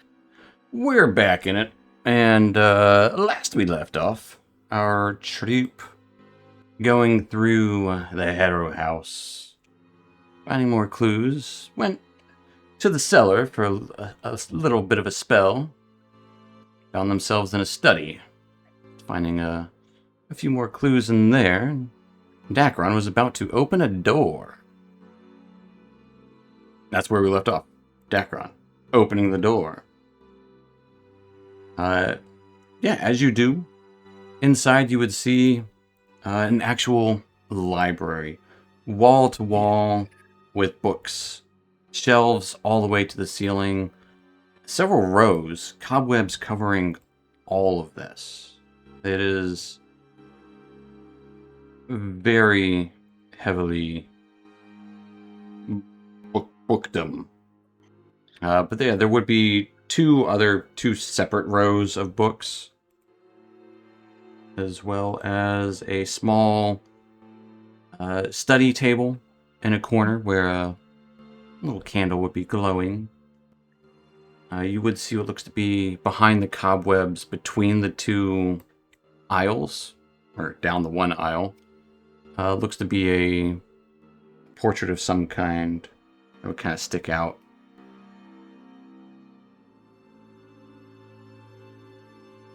Yeah, we found the library. A wider aisle on the right side. An unlit sconce, much like the rest of the house. Yeah, plenty of books in here. Don't tell Aaron. Now, this Right. Yes, ma'am. is a nice room. A lot of webs. I like this. Where would you like to start? Well,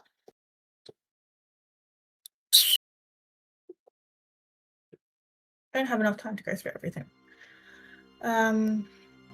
I'd say look at the.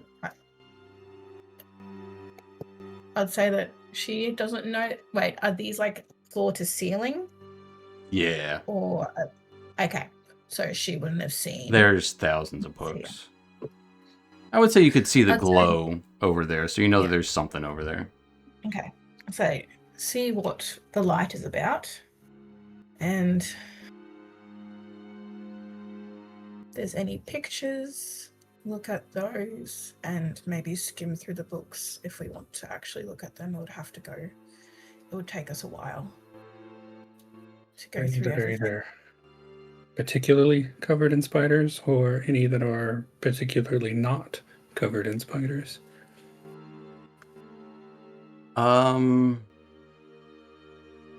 Give me an insight check. Trying to figure out where the webbing is the most. 20. Yeah, so where you would see the webbing the most would be on the down this narrow aisle, the heaviest, and kind of in the corner on the southeastern is where the webbing is concentrated the most. There would be a heavy strand across the desk area, but it just looks cool across it. And there's no space, so like a spider couldn't go from wall all the way to wall. On No. the ceiling, the bookshelves. There might be some holes in the wall, but nothing Sure. nothing grand. No. There's no rafters up here. These are actual walls. I just didn't want to draw the walls so I don't have to deal with lighting and stuff. Reasonable. Yeah. Well, if you want to start at the table, I will brave the aisle of webbing. Very brave of you.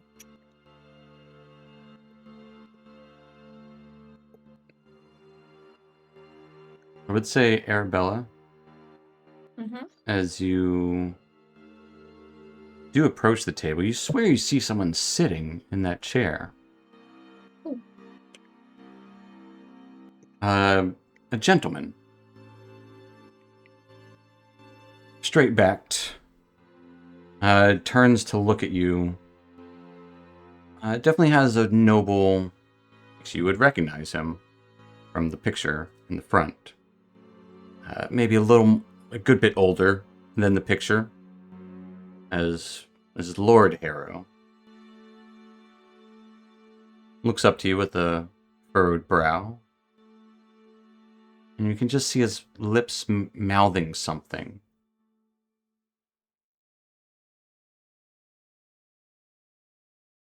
And then kind of shakes his head. And then grabs a ghostly book from off the table. And then stands up, and as he stands, he just disappears.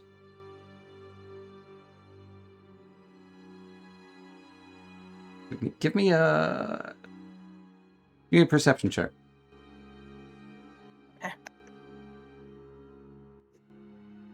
19.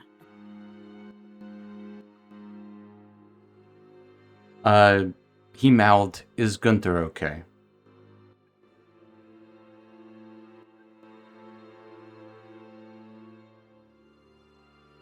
I don't think he is.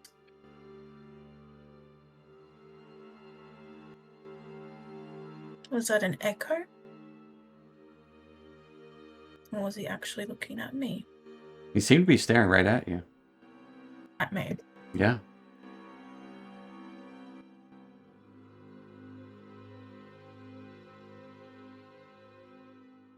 But on the table there is a scroll. Looks to have some half writing on it. Another scroll that's bundled up, and a writing quill. And ink. Dried up.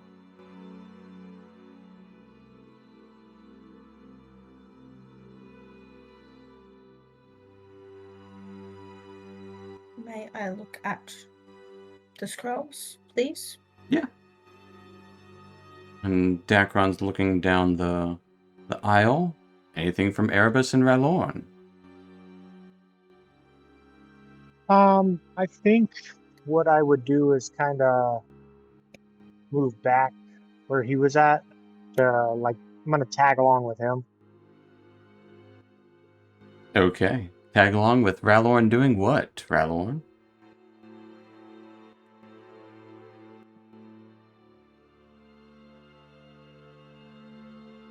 I would say as Erebus kind of walks out into the hall with you, you would almost hear a faint echo of laughter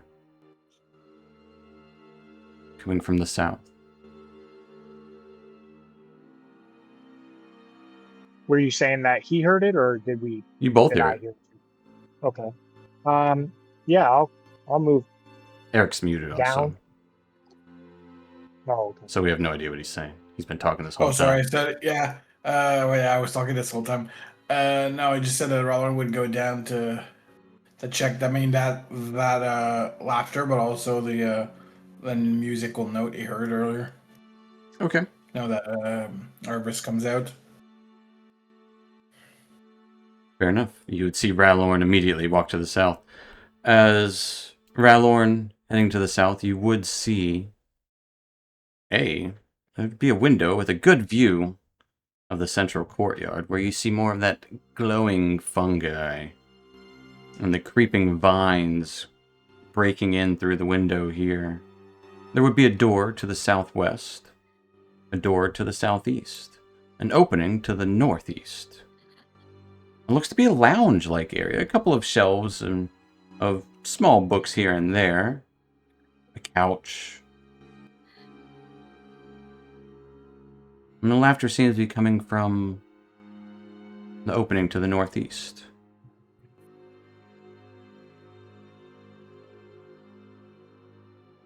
Arabella and Dacron, give me investigation checks. Rallo and Erebus, anything from down there?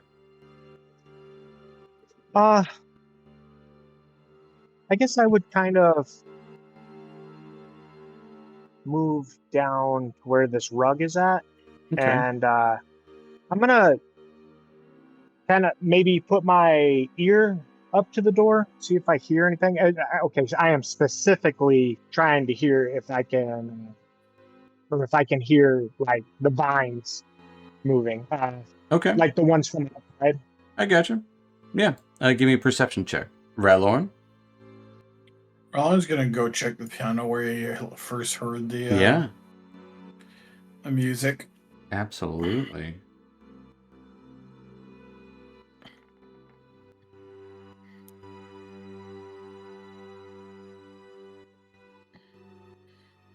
Ralorn, as you enter into here, there would be a shadowy figure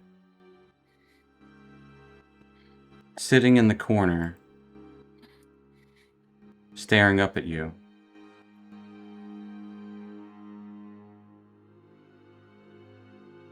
Made of... hard to tell the features. You see the eyes, but the figure itself is shadows.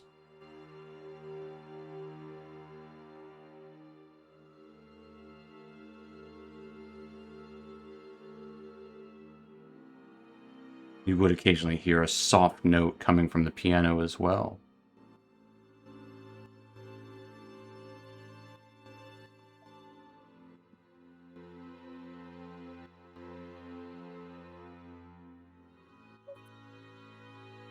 and the key moves, or is just like supernatural somehow?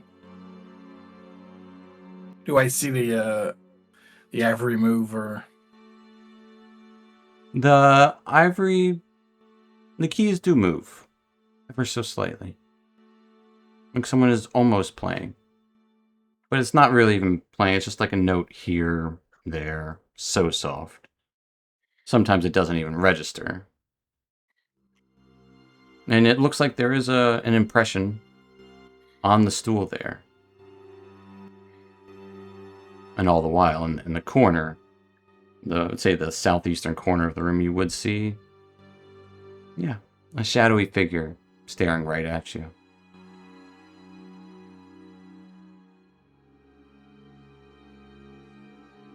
Almost see a smile as they seem to be enjoying some sort of music. Almost.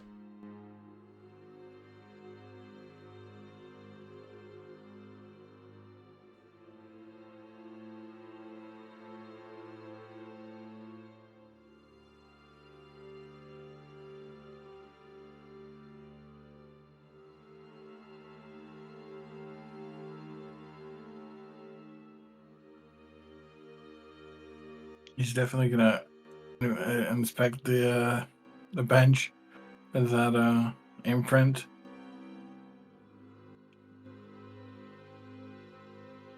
As you do, the keys stop moving. Start to look at it.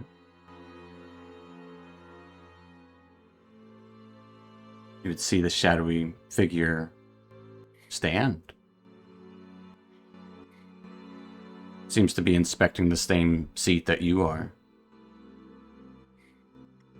You can see the piercing white eyes peer down at the seat.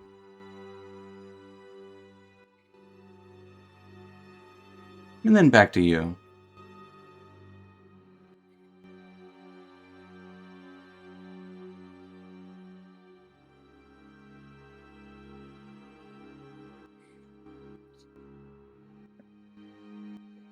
He'd call out Everest. There's something weird up here. So I guess I don't know if I think if something behind the door would have caught my attention, I might be more apt to go through there. You Or don't hear any vines, I'll say that. okay, and I'll make my way up there. Well, if you see it, there's a shadow looking at me. It looks like a shadow person.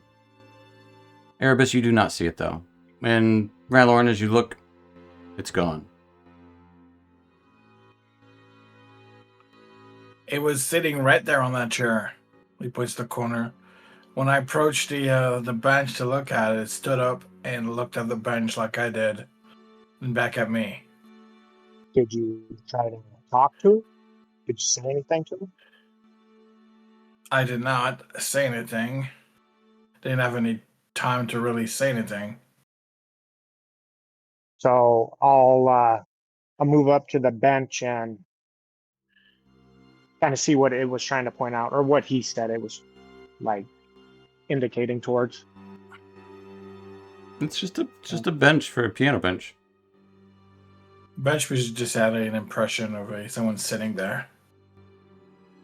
It did. Does it still have it, or? It does not. You would then hear the pluck of the harp.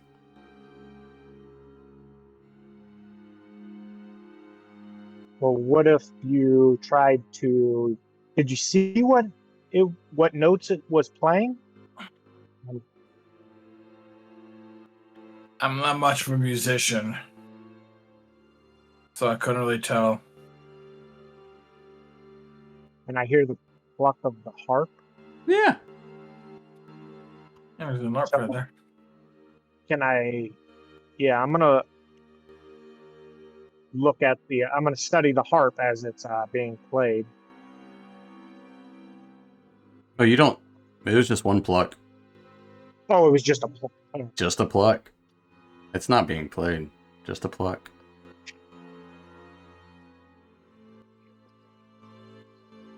You hear some stomping on the wood right outside this room. To my south. Yep. I'll go to the doorway and try to make heads or tails of where the stomping's coming from. Like looking for whatever's making the noise. Give me a perception check.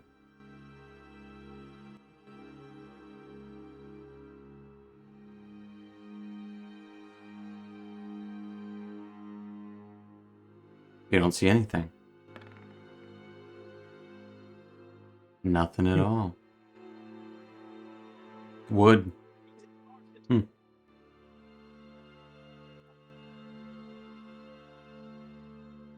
least something in this mansion. We probably should try to get out as quick as we can.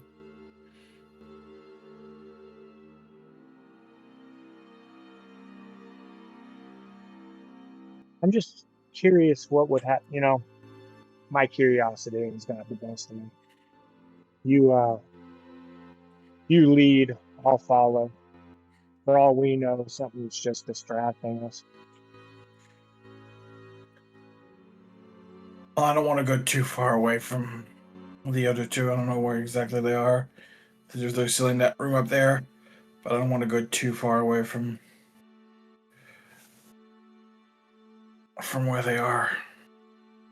But Sure. there's definitely room down there that would be interesting to go through before we go to the courtyard. Rylorn, as you start to step away,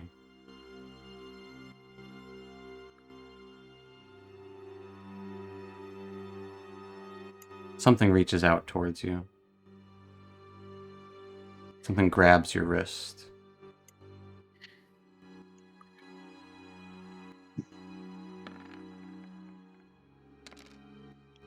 Does an 18 hit? It just misses. You would see that shadowy figure standing right beside the cobwebs, trying to grab your wrist. You instinctually pull your hand back as you feel the cold start to seep in. It looks up at you with utter hatred in its eyes. Just this, well, maybe not even hatred, just emptiness.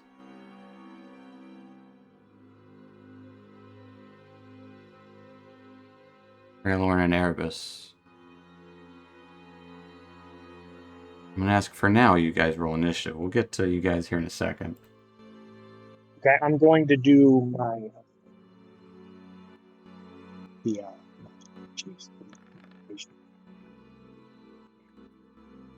where I get hit points and stuff. I would ask Rylorn that you take that 7. Unless you can't be surprised.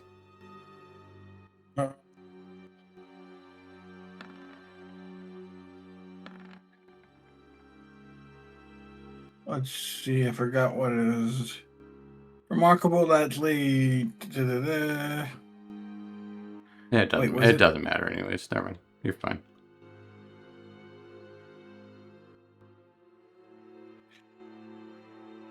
As the Erebus is trying to figure out what his ability's called. Oh, uncanny metabolism. I was just waiting for you. He gets 12 hit points and rolls initiative. Yep. Arabella. So the scroll that is open talks about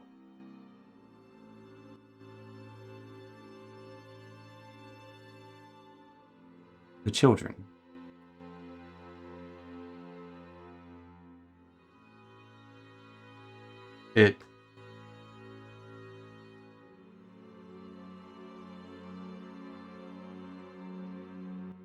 It speaks on...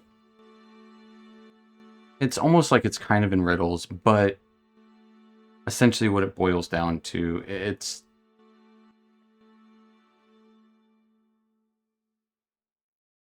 This is a different handwriting than you've seen. It's not Lady Harrow's. It's not Gunther's. This looks to be Lord Harrow's. You saw him writing on it, is what it looked like, maybe.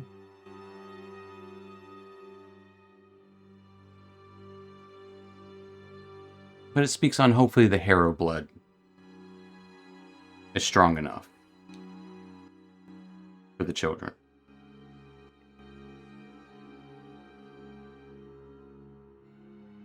Hopefully the Reynard will watch over him. And it does go on to talk to, like, say a prayer to Lathander. And hopefully that Lathander and the dawn will shine over the children long after the parents are gone. The other scroll seems to be of some arcane markings.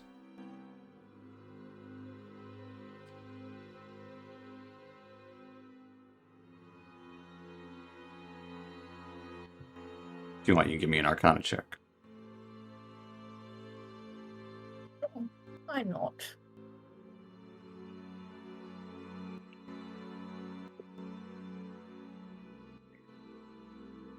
You are uncertain what it is.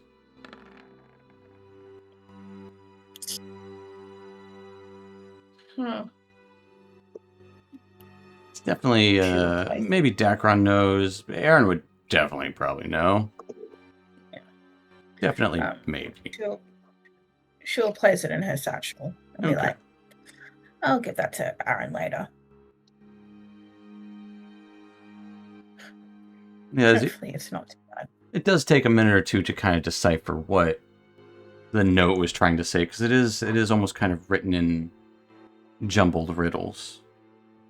Not entirely, but the prayer part is easy enough to understand. It's not quite. Yeah, I would say riddles is the best way to describe it. Dacron. Looking through all the books, they're horrible taste. Some of these books might have some intrigue, but nothing to do with what you were dealing with. You cruise over them for a good little bit. But your eye is more drawn to the painting, the portrait. The large framed painting hanging above this nook. It's slightly askew. Maybe that's what draws your eye to it. It's almost as if someone touched it recently or something. You can see some of the dust is unsettled in one of the corners.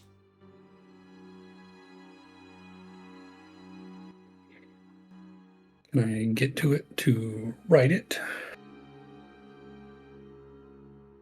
Be some cobwebs hanging over it. But the image is pretty clear enough. It's a midsummer celebration. The colors were probably vibrant, and at least if it were better lighting in here. Kind of an odd place to put this sort of painting.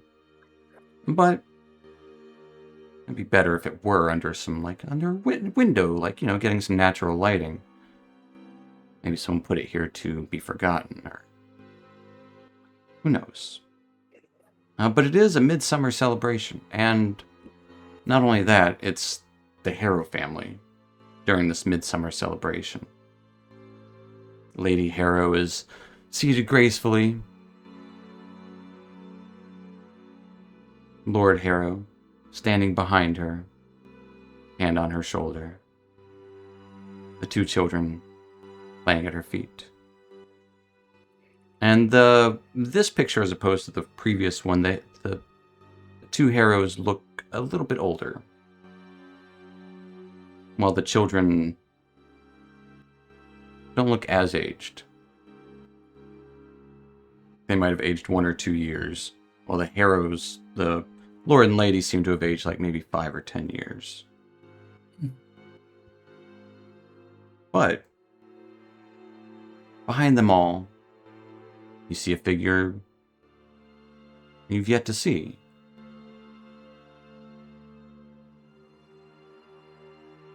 Someone with a gentle posture.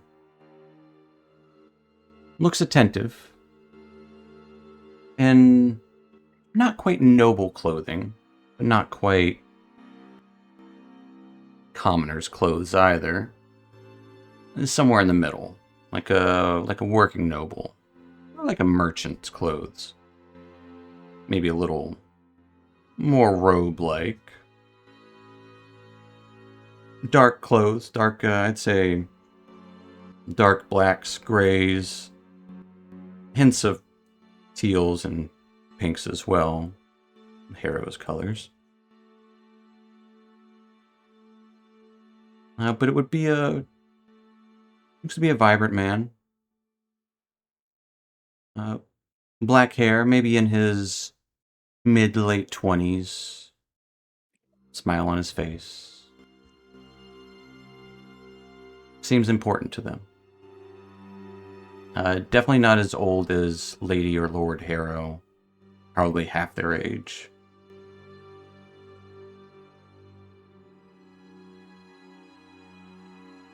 He seems to be behind them, but kind of like an attentive individual. And what would stand out easily is, because you know to see it, is among 3 of the individuals, Lady Harrow and the 2 children, the flame-shaped birthmarks. And Lady Harrow's, I believe it was her inner wrist, hers is a delicate flame-shaped birthmark. Almost like a flickering candle. One of the children has one on their upper arm. Maybe a little more vibrant and wild. And the other children's is only visible because of their rolled up pant leg, as they looked to have been playing in the mud earlier on their calf.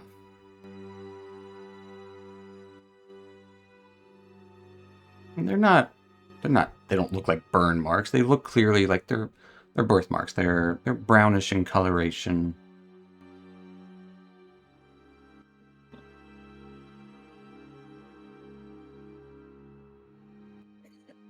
Yeah.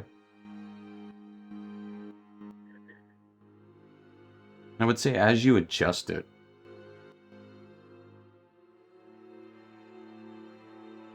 for just a heartbeat, those flame marks seem to faintly shimmer for a brief moment before it returns to stillness.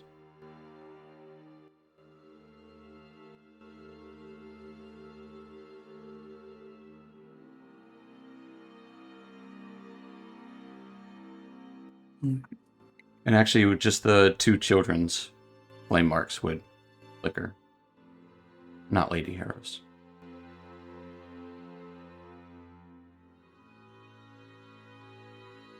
This is faint. Here's pronounced.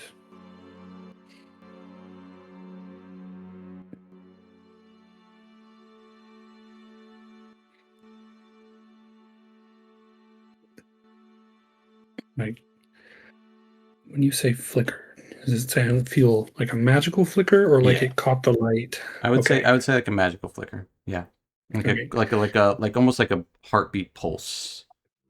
Okay. Like as if someone very quickly put on a fresh coat of paint for a split second. That's kind of what it reminded you of. Especially as a artist yourself, that's definitely what it looked like. I was gonna ask if it looked newer. The painting, the portrait itself is stood up very well. Hmm. It's like it was placed here to be forgotten, but it's well endured. This painting is significant to him because he's marked himself out of everything else. This memory he could not part with. He could only hide it. Hmm.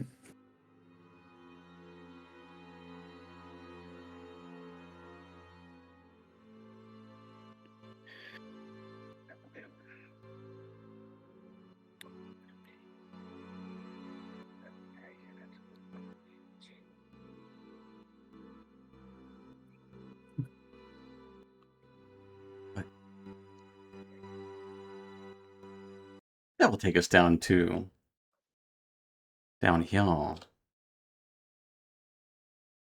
with these guys. We'll do it Gothamlicious.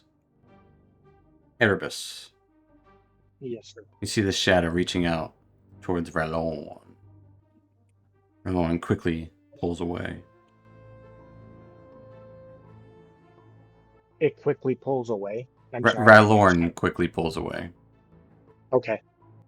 So I am almost reacting without. I'm going to take some long strides to move up towards it. So you're leaping across the couch. Well, It I will be guess difficult terrain isn't- and stuff. But Yeah, I will what say, about- as you... Yeah, you can get there. You can go there. Okay. So as I'm taking these Yeah. long strides, I'm A- going to. As you move go away, ahead. though, As I move away. does a 21 Well, hit you? you said that this is difficult terrain going this way, so I was asking if it was more open. Yeah, going but to does a 21 hit you? Oh, yes, a 21 will hit me. As a shadow grabs your ankle, you take 6 points of necrotic damage. And from next to the harp stands another shadow. Just Okay. kind of pulling up from the ground through the floorboards. Your strength is reduced by 3. Do I put that in on strength, I guess? Yeah, that would probably be best if you can. If it's too much trouble, don't worry about it. Nope, I got it. It's actually super easy. I can't use deflect attacks on that. I'm assuming like a spell. It was an attack roll. Was it? But it was necrotic damage, so no. Okay. So, It was shadow. so wincing as I feel this, I'm going to continue running, and I'm going to cast out message towards Dacron. And I'm going to say, we're in trouble with some spirits. Back the way you came, straight down the hall. And then as I am getting closer to it, I'm going to pull out my dagger, actually. I'm going to use.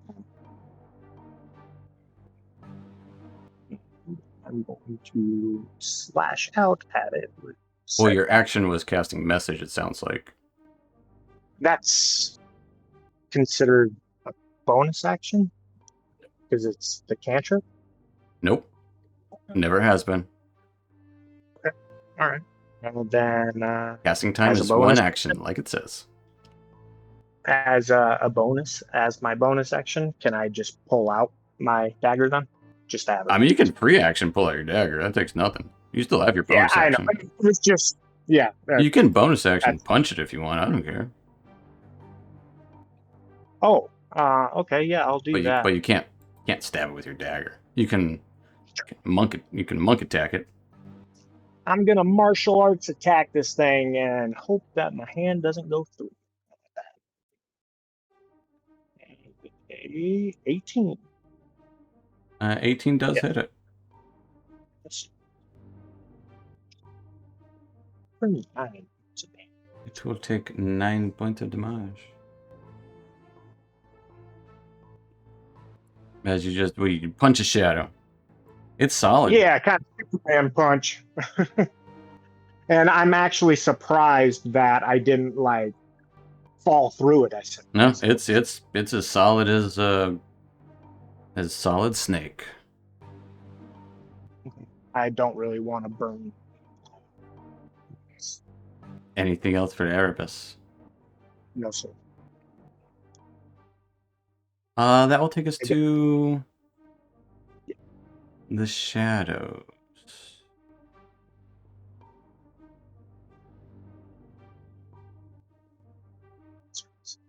Yeah, it'll just go there. And go for it.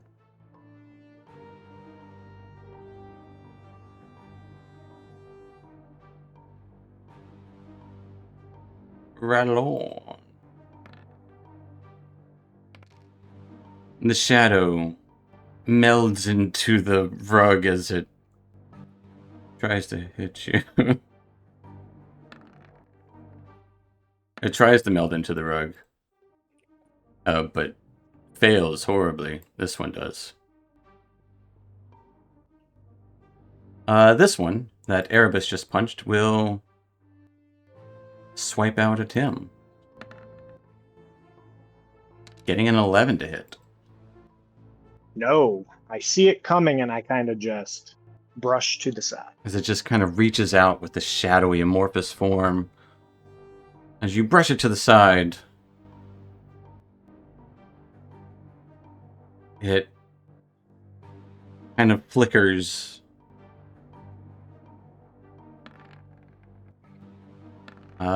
And disappears.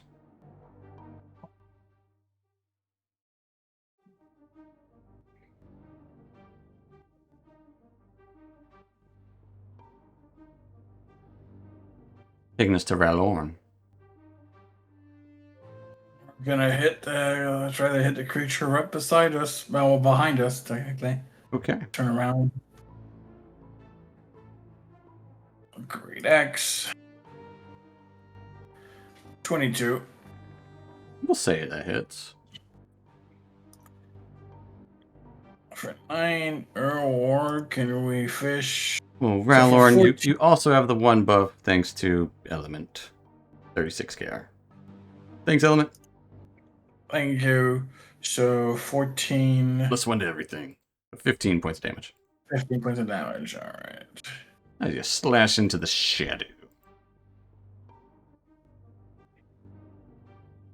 Gonna try it and one more time. Yeah, do it one more time. No, not Warhammer. Let's Well, 19 will hit. Nine. Just go and roll your Great Axe damage. or 15 Alright. points of damage. As you cut that shadow in two.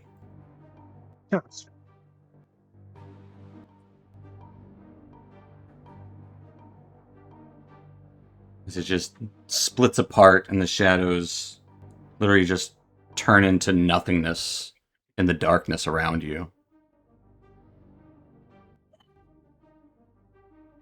Anything else for Ralorn? You know what? Since I don't know where the other one is, and to protect myself even more, we're gonna shift the bonus action. So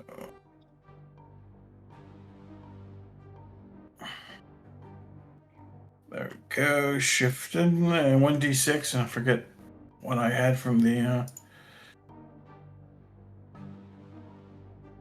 beast to hide. 1d6. Oh no, 1d6. Okay, so 2d6. Does it go up? It's a 2d6 temporary points. So it does go up? Yeah. Nice.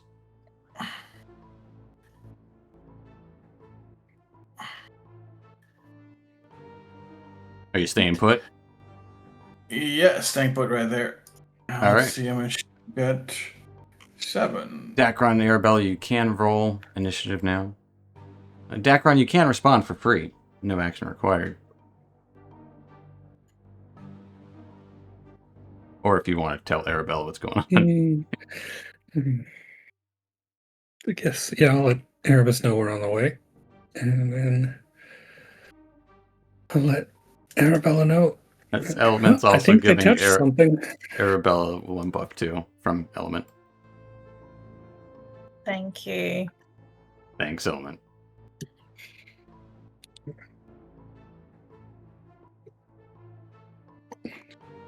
That will take us to Erebus.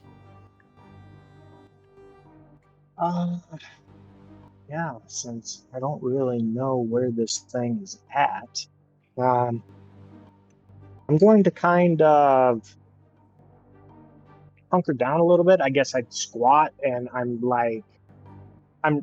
preparing for it to lash out. So I'd like to prepare a dodge. So you take the dodge action. Gotcha. Absolutely.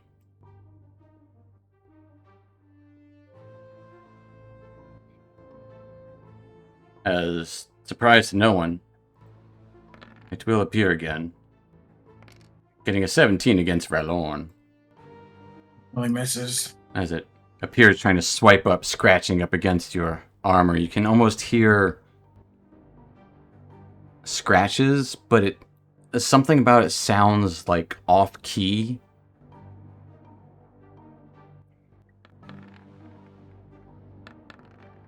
As it fades away.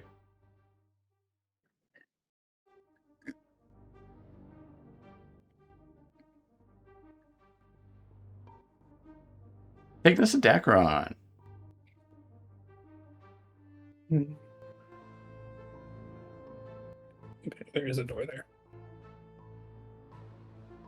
There is. Well, I think they've started something, so now I just have to find them.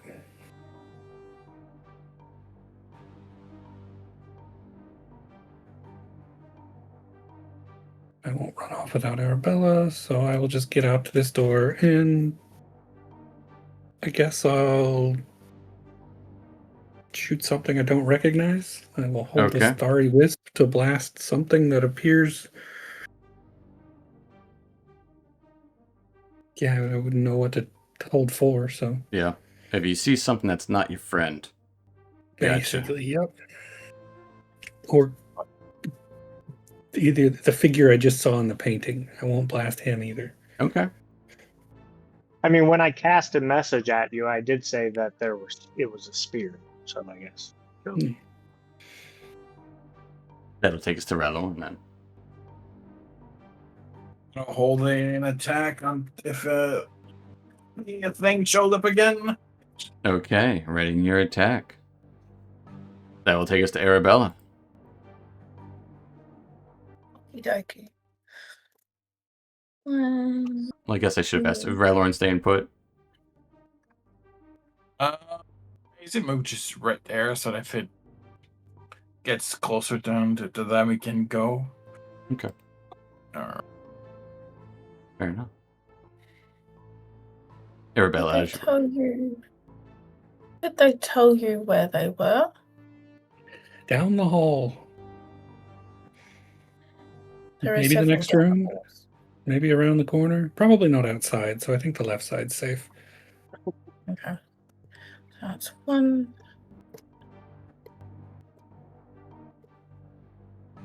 The door's locked. The door Yeah, is probably that on door one is side of it. locked. Almost as if the shadows locked it before they attacked.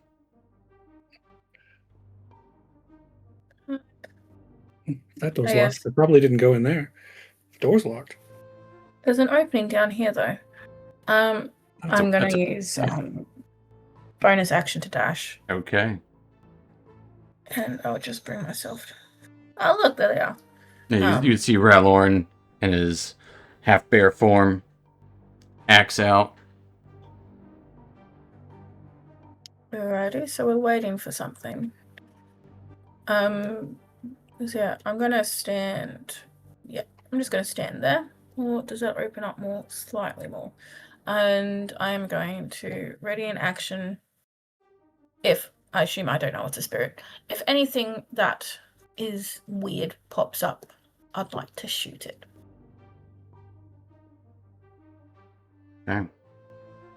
Yeah. That'll take us to Erebus.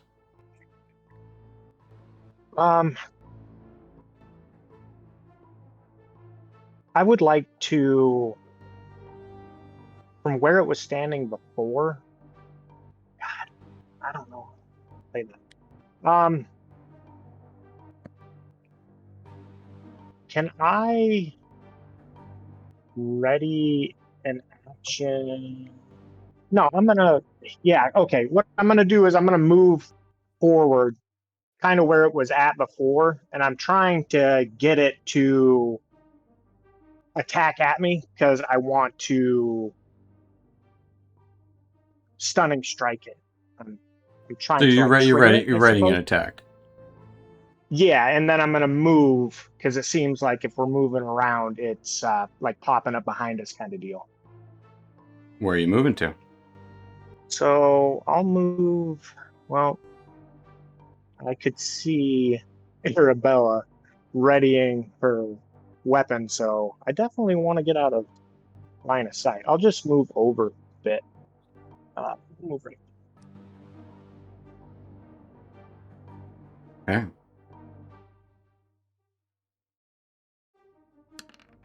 It's options.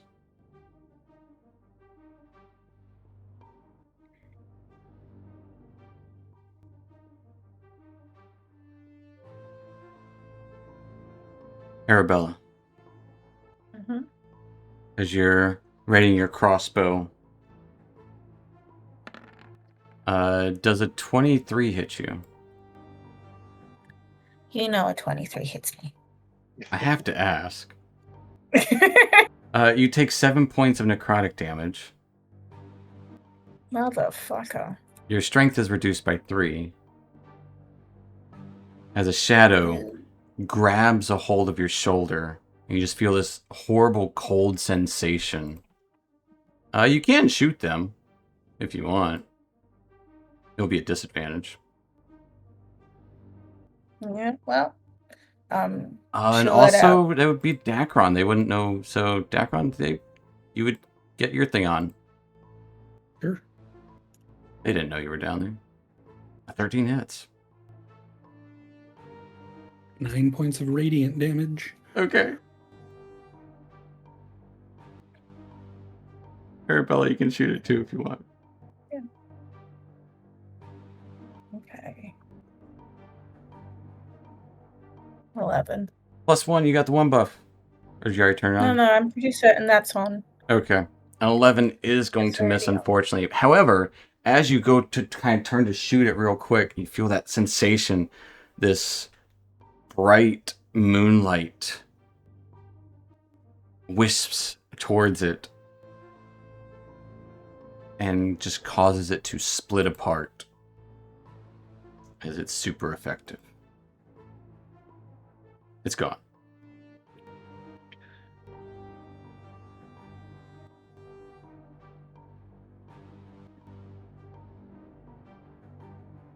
Well, out of combat.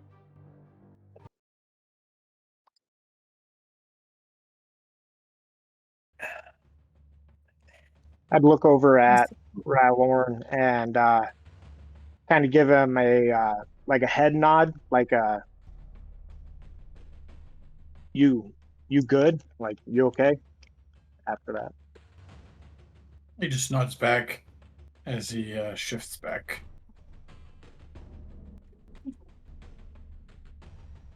Arabelle will lean on this chair in front of her a bit, and it's just Weak. breathing. Yeah, weak, but breathing because she's like, fuck, that hurt. Doesn't the shift last for an hour if you wanted to, Rallor? A minute. Oh, okay. Lasts for 1 minute until you revert to normal appearance as a bonus action. Fair enough. But the temporary points. Yeah. Wait, Oh, it Arabelle is doesn't so say that weak they now. go away. Yes. Yeah, temporary points don't go away until long rest ever for everyone, so that's just how it is. Yeah. Can I ask you what your strength's at now? Less than yours. Flashbacks to Phineas Mm. when he's Mm-hmm. when he got drained too. Mm-hmm.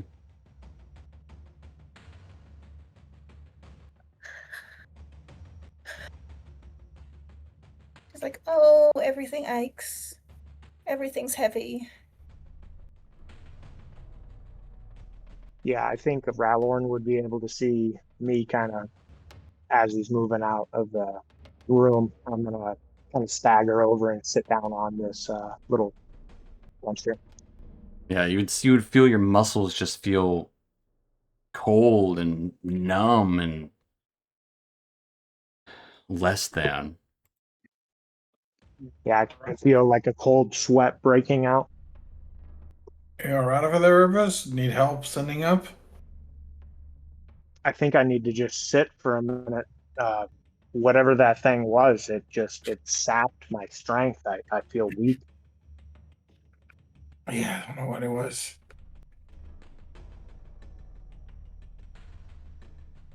But it stared at me for quite some time.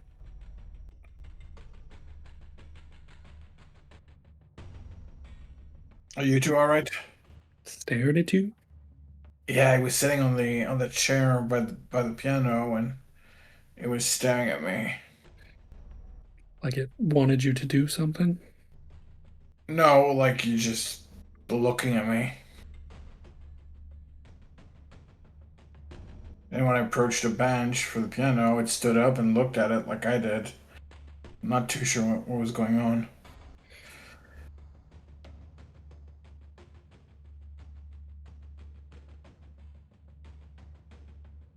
And another one appeared and attacked Erebus. After one of them tried to attack me as I was leaving.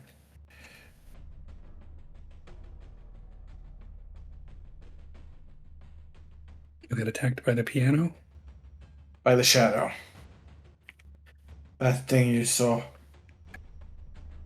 Yes, but you were by the piano. I was by the piano and I walked away, yes. Okay.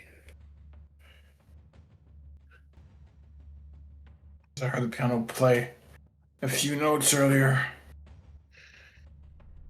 Well, there was a shadow playing the piano, and it watched you walk over towards the piano. I was a shadow right as he points around the corner, right there on that chair. Well, somebody played the piano. Something played the piano for sure. The keys are moving. And there was an imprint on the badge before all this. It's gone now.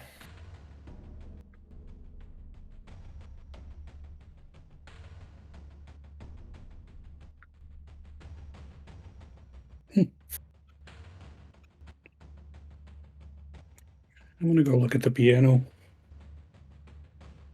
It's a nice piano. It's in good condition. Give me an investigation check. 19.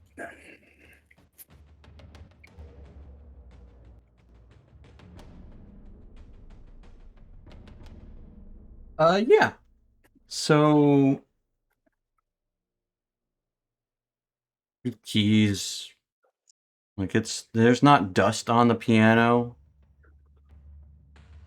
I might play a key or two. A couple of them seem off key.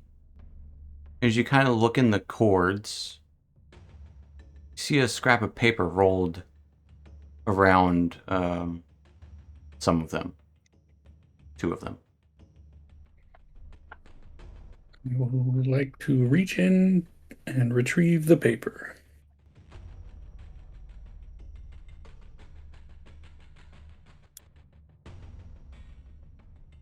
Slays down on your arm. It's a nice scroll.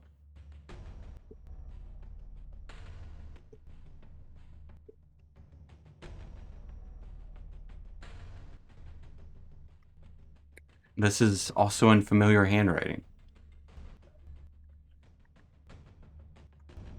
As if tucked away for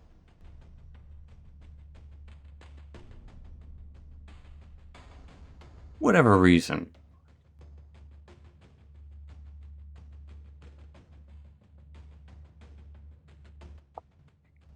This is a scroll of protection from undead.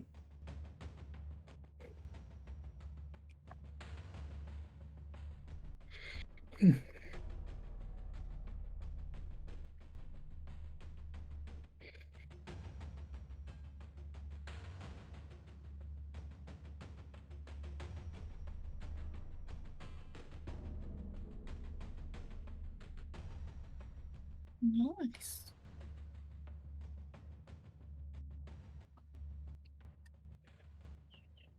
Make a bubble.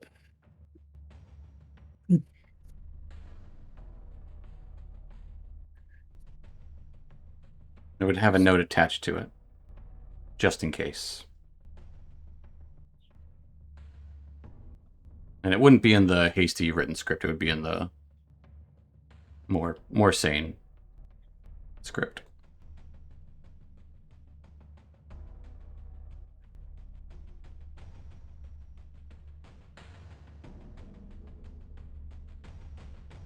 This is why we should remain cautious of ghosts and spirits.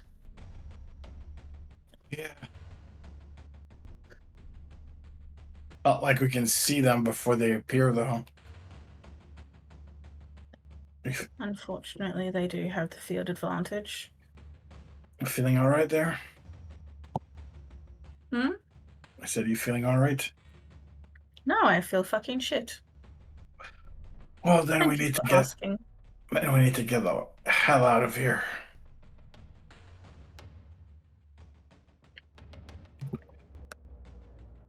You can't. It's There's- so fucking close. There's this door right there that we gotta go through, and then we gotta go to the atrium in the middle.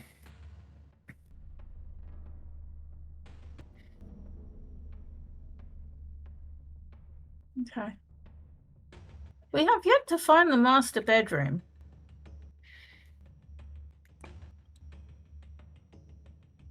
Perhaps this door. Is that there? Perhaps in the time since the incident, it has been repurposed. The children's bedrooms were left basically untouched. Why would the master bedroom not be left untouched? There were things living in the children's bedroom. Yeah, but he wanted to preserve the memory, right? To pretend that they weren't dead. In the public places. There's 2 doors. There's this. Either this goes outside, or this goes to the master tomb. I don't know. That's why I always keep all the doors locked. Yeah, I mean, Okay. Arabella would stand. You I can would- tell she's a bit shaky. Sorry. No, you're good. And she'll be like, okay.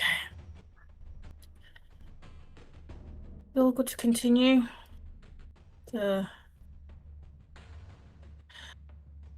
Say that. Not necessarily running out of time, but nah. But I think we need to just go. Let's check the east, then make our way to the west, and then to the courtyard. I suppose.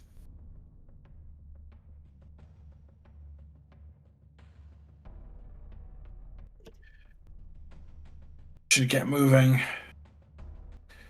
You guys all right over there? Seems fine. I'd kind of rock forward and push up on my knees, like almost begrudgingly start to somber forward to follow.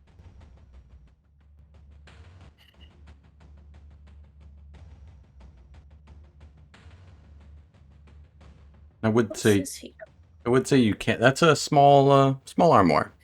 I would say you can tell exterior doors because they're They'll be different, right? they're different. They're usually stone between them. This one doesn't have a mat in front of it like the others. It's true. That is true. May I open this door, please? That door is unlocked and is openable. Very few doors you've seen have been locked. But inside this room, a small bedroom, a lantern glowing with the same pink glow as the fireplace that you had seen, not like the ones below. Small. There's a door to the north. A small coffee table and couch. A neatly made bed. Nothing super fancy. The rug in here is rather nice, though. But Do you like that rug? a quaint little writing desk. There is a small chest at the foot of the bed, a little footlocker. You can hear the faint scratching against the window to the east.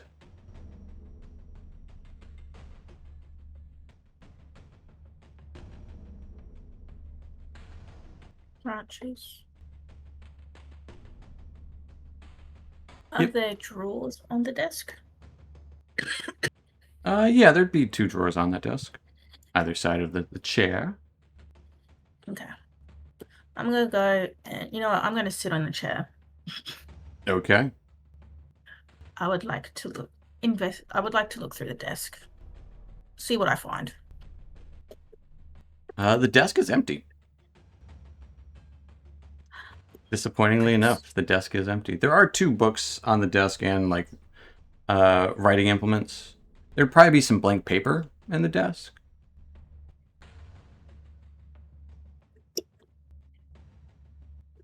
The 2 books atop the desk would be... Double check here. One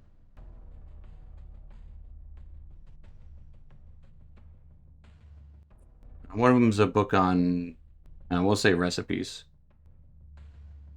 And the other...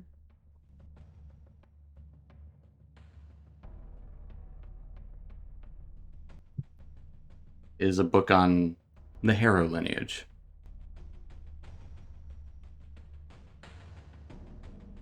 Which you've already kind of read a little bit about.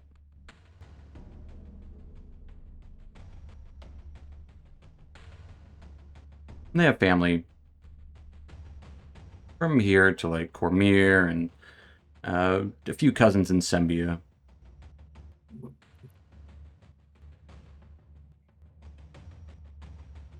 Hmm.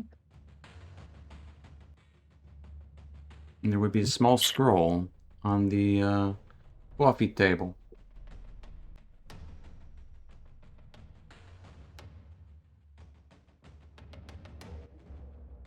Look at the scroll.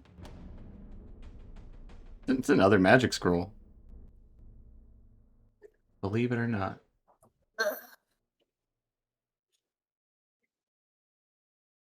I won't even bother to try and decipher what it is. I just pop that one in the satchel in my Okay. satchel with the other one. This one looks a little more common. I'll say that. Okay. It's like Aaron better appreciate this.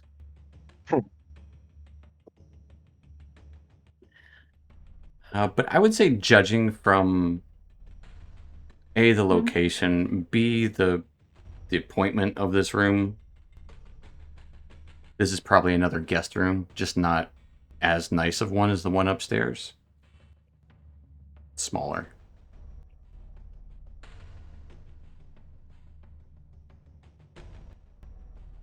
Or perhaps a different servant, like a better servant's room. Who knows? It doesn't Miss a lady in waiting, maybe. perhaps, yeah. But it doesn't seem to be Exterior, extremely important. maybe. Not like Gunther's room. Now, if this was the room, then I'd say the bathroom would be through here. True. You are correct. There is a bathroom in there. With another lit lantern. Full with a sink, a bathtub, wooden bathtub, and a toilet. There'd be a window facing the north wall. Simple enough. So then...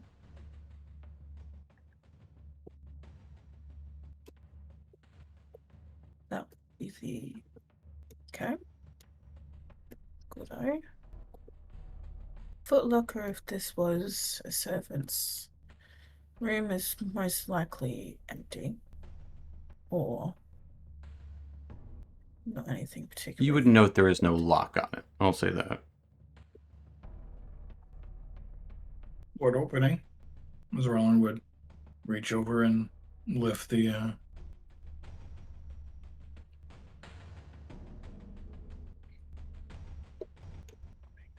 cover. Yeah, moths fly out of it. There's some blankets and stuff in there. All moth-eaten. Fair enough. There's not much in there. What's this? In the very corner. That's another little wardrobe, a little armoire. A small one. Much like the one on the other side of the wall. Nearly identical. Hmm. A little cupboard. There's nothing in the footlocker. And a desk, I doubt there's going to be anything in that armoire. Yeah.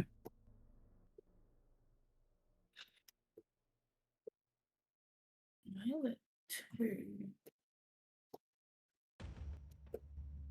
What's that here? I see books. Because this would be a sitting area. Yeah, this is kind of like the entertainment wing. You got your little parlor, your little, kind of parlor-like area. Yeah, the drawing room. Is that what a lot of people? Yeah, yeah. Well, that's not the master bedroom.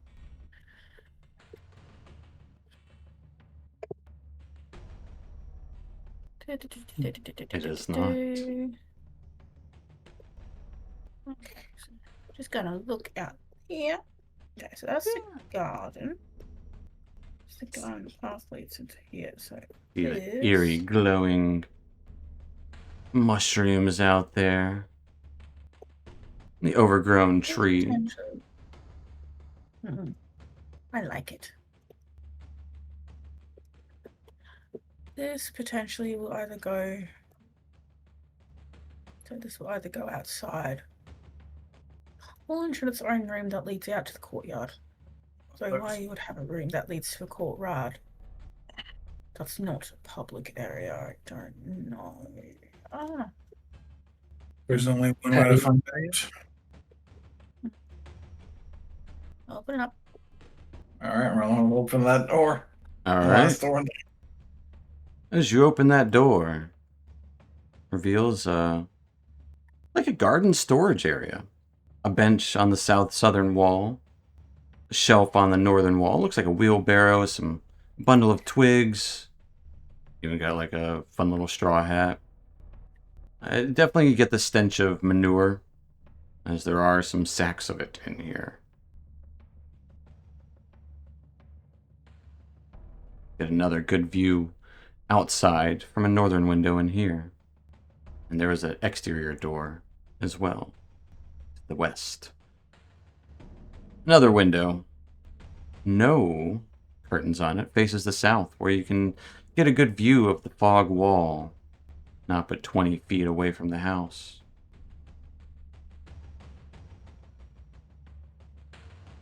It's the gardening shack, we could say. That's pretty sure that door is going to lead outside. Should we go outside already? All that we have left, if I recall. All right, let us go outside. Here's when we try that second door. As you start to head outside, the cold wind is the first thing that greets you, along with a bit of fog also rolls inside amongst your feet. And you would also be greeted by the eerie glow of the mushrooms on the exterior. But this is actually a kind of, not a porch, but like a step up kind of area. Not a balcony either. It's the area between the courtyard. There is a roof overhead that is probably above, underneath Gunter's room. Is where you're probably under. There would be a carving, or actually a relief, on the wood here. What looks to be two figures. At first it seems serpentine, or perhaps draconic. But then you look a little closer and it's actually two foxes going round. Twin foxes. But as you are making your way outside, there is also a door on the other side covered in heavy, heavy vines. Stairs heading down toward the back road, wherever that goes, into the fog. And all the while, the courtyard, this tree looming over it, overgrowth everywhere. Some plants in here seem ill-fitting. Other areas seem empty. But as you make your way out, that is where we'll end tonight. As next time we'll have Aaron with us. Hopefully. And we're going outside. And there is more inside we have not seen. Guaranteed. As you clearly see by this door. But we'll figure all that stuff out next time. So, stay tuned, folks. We'll see you next time on Dawn of the Dales. Night or no. Bye-bye. Later, all.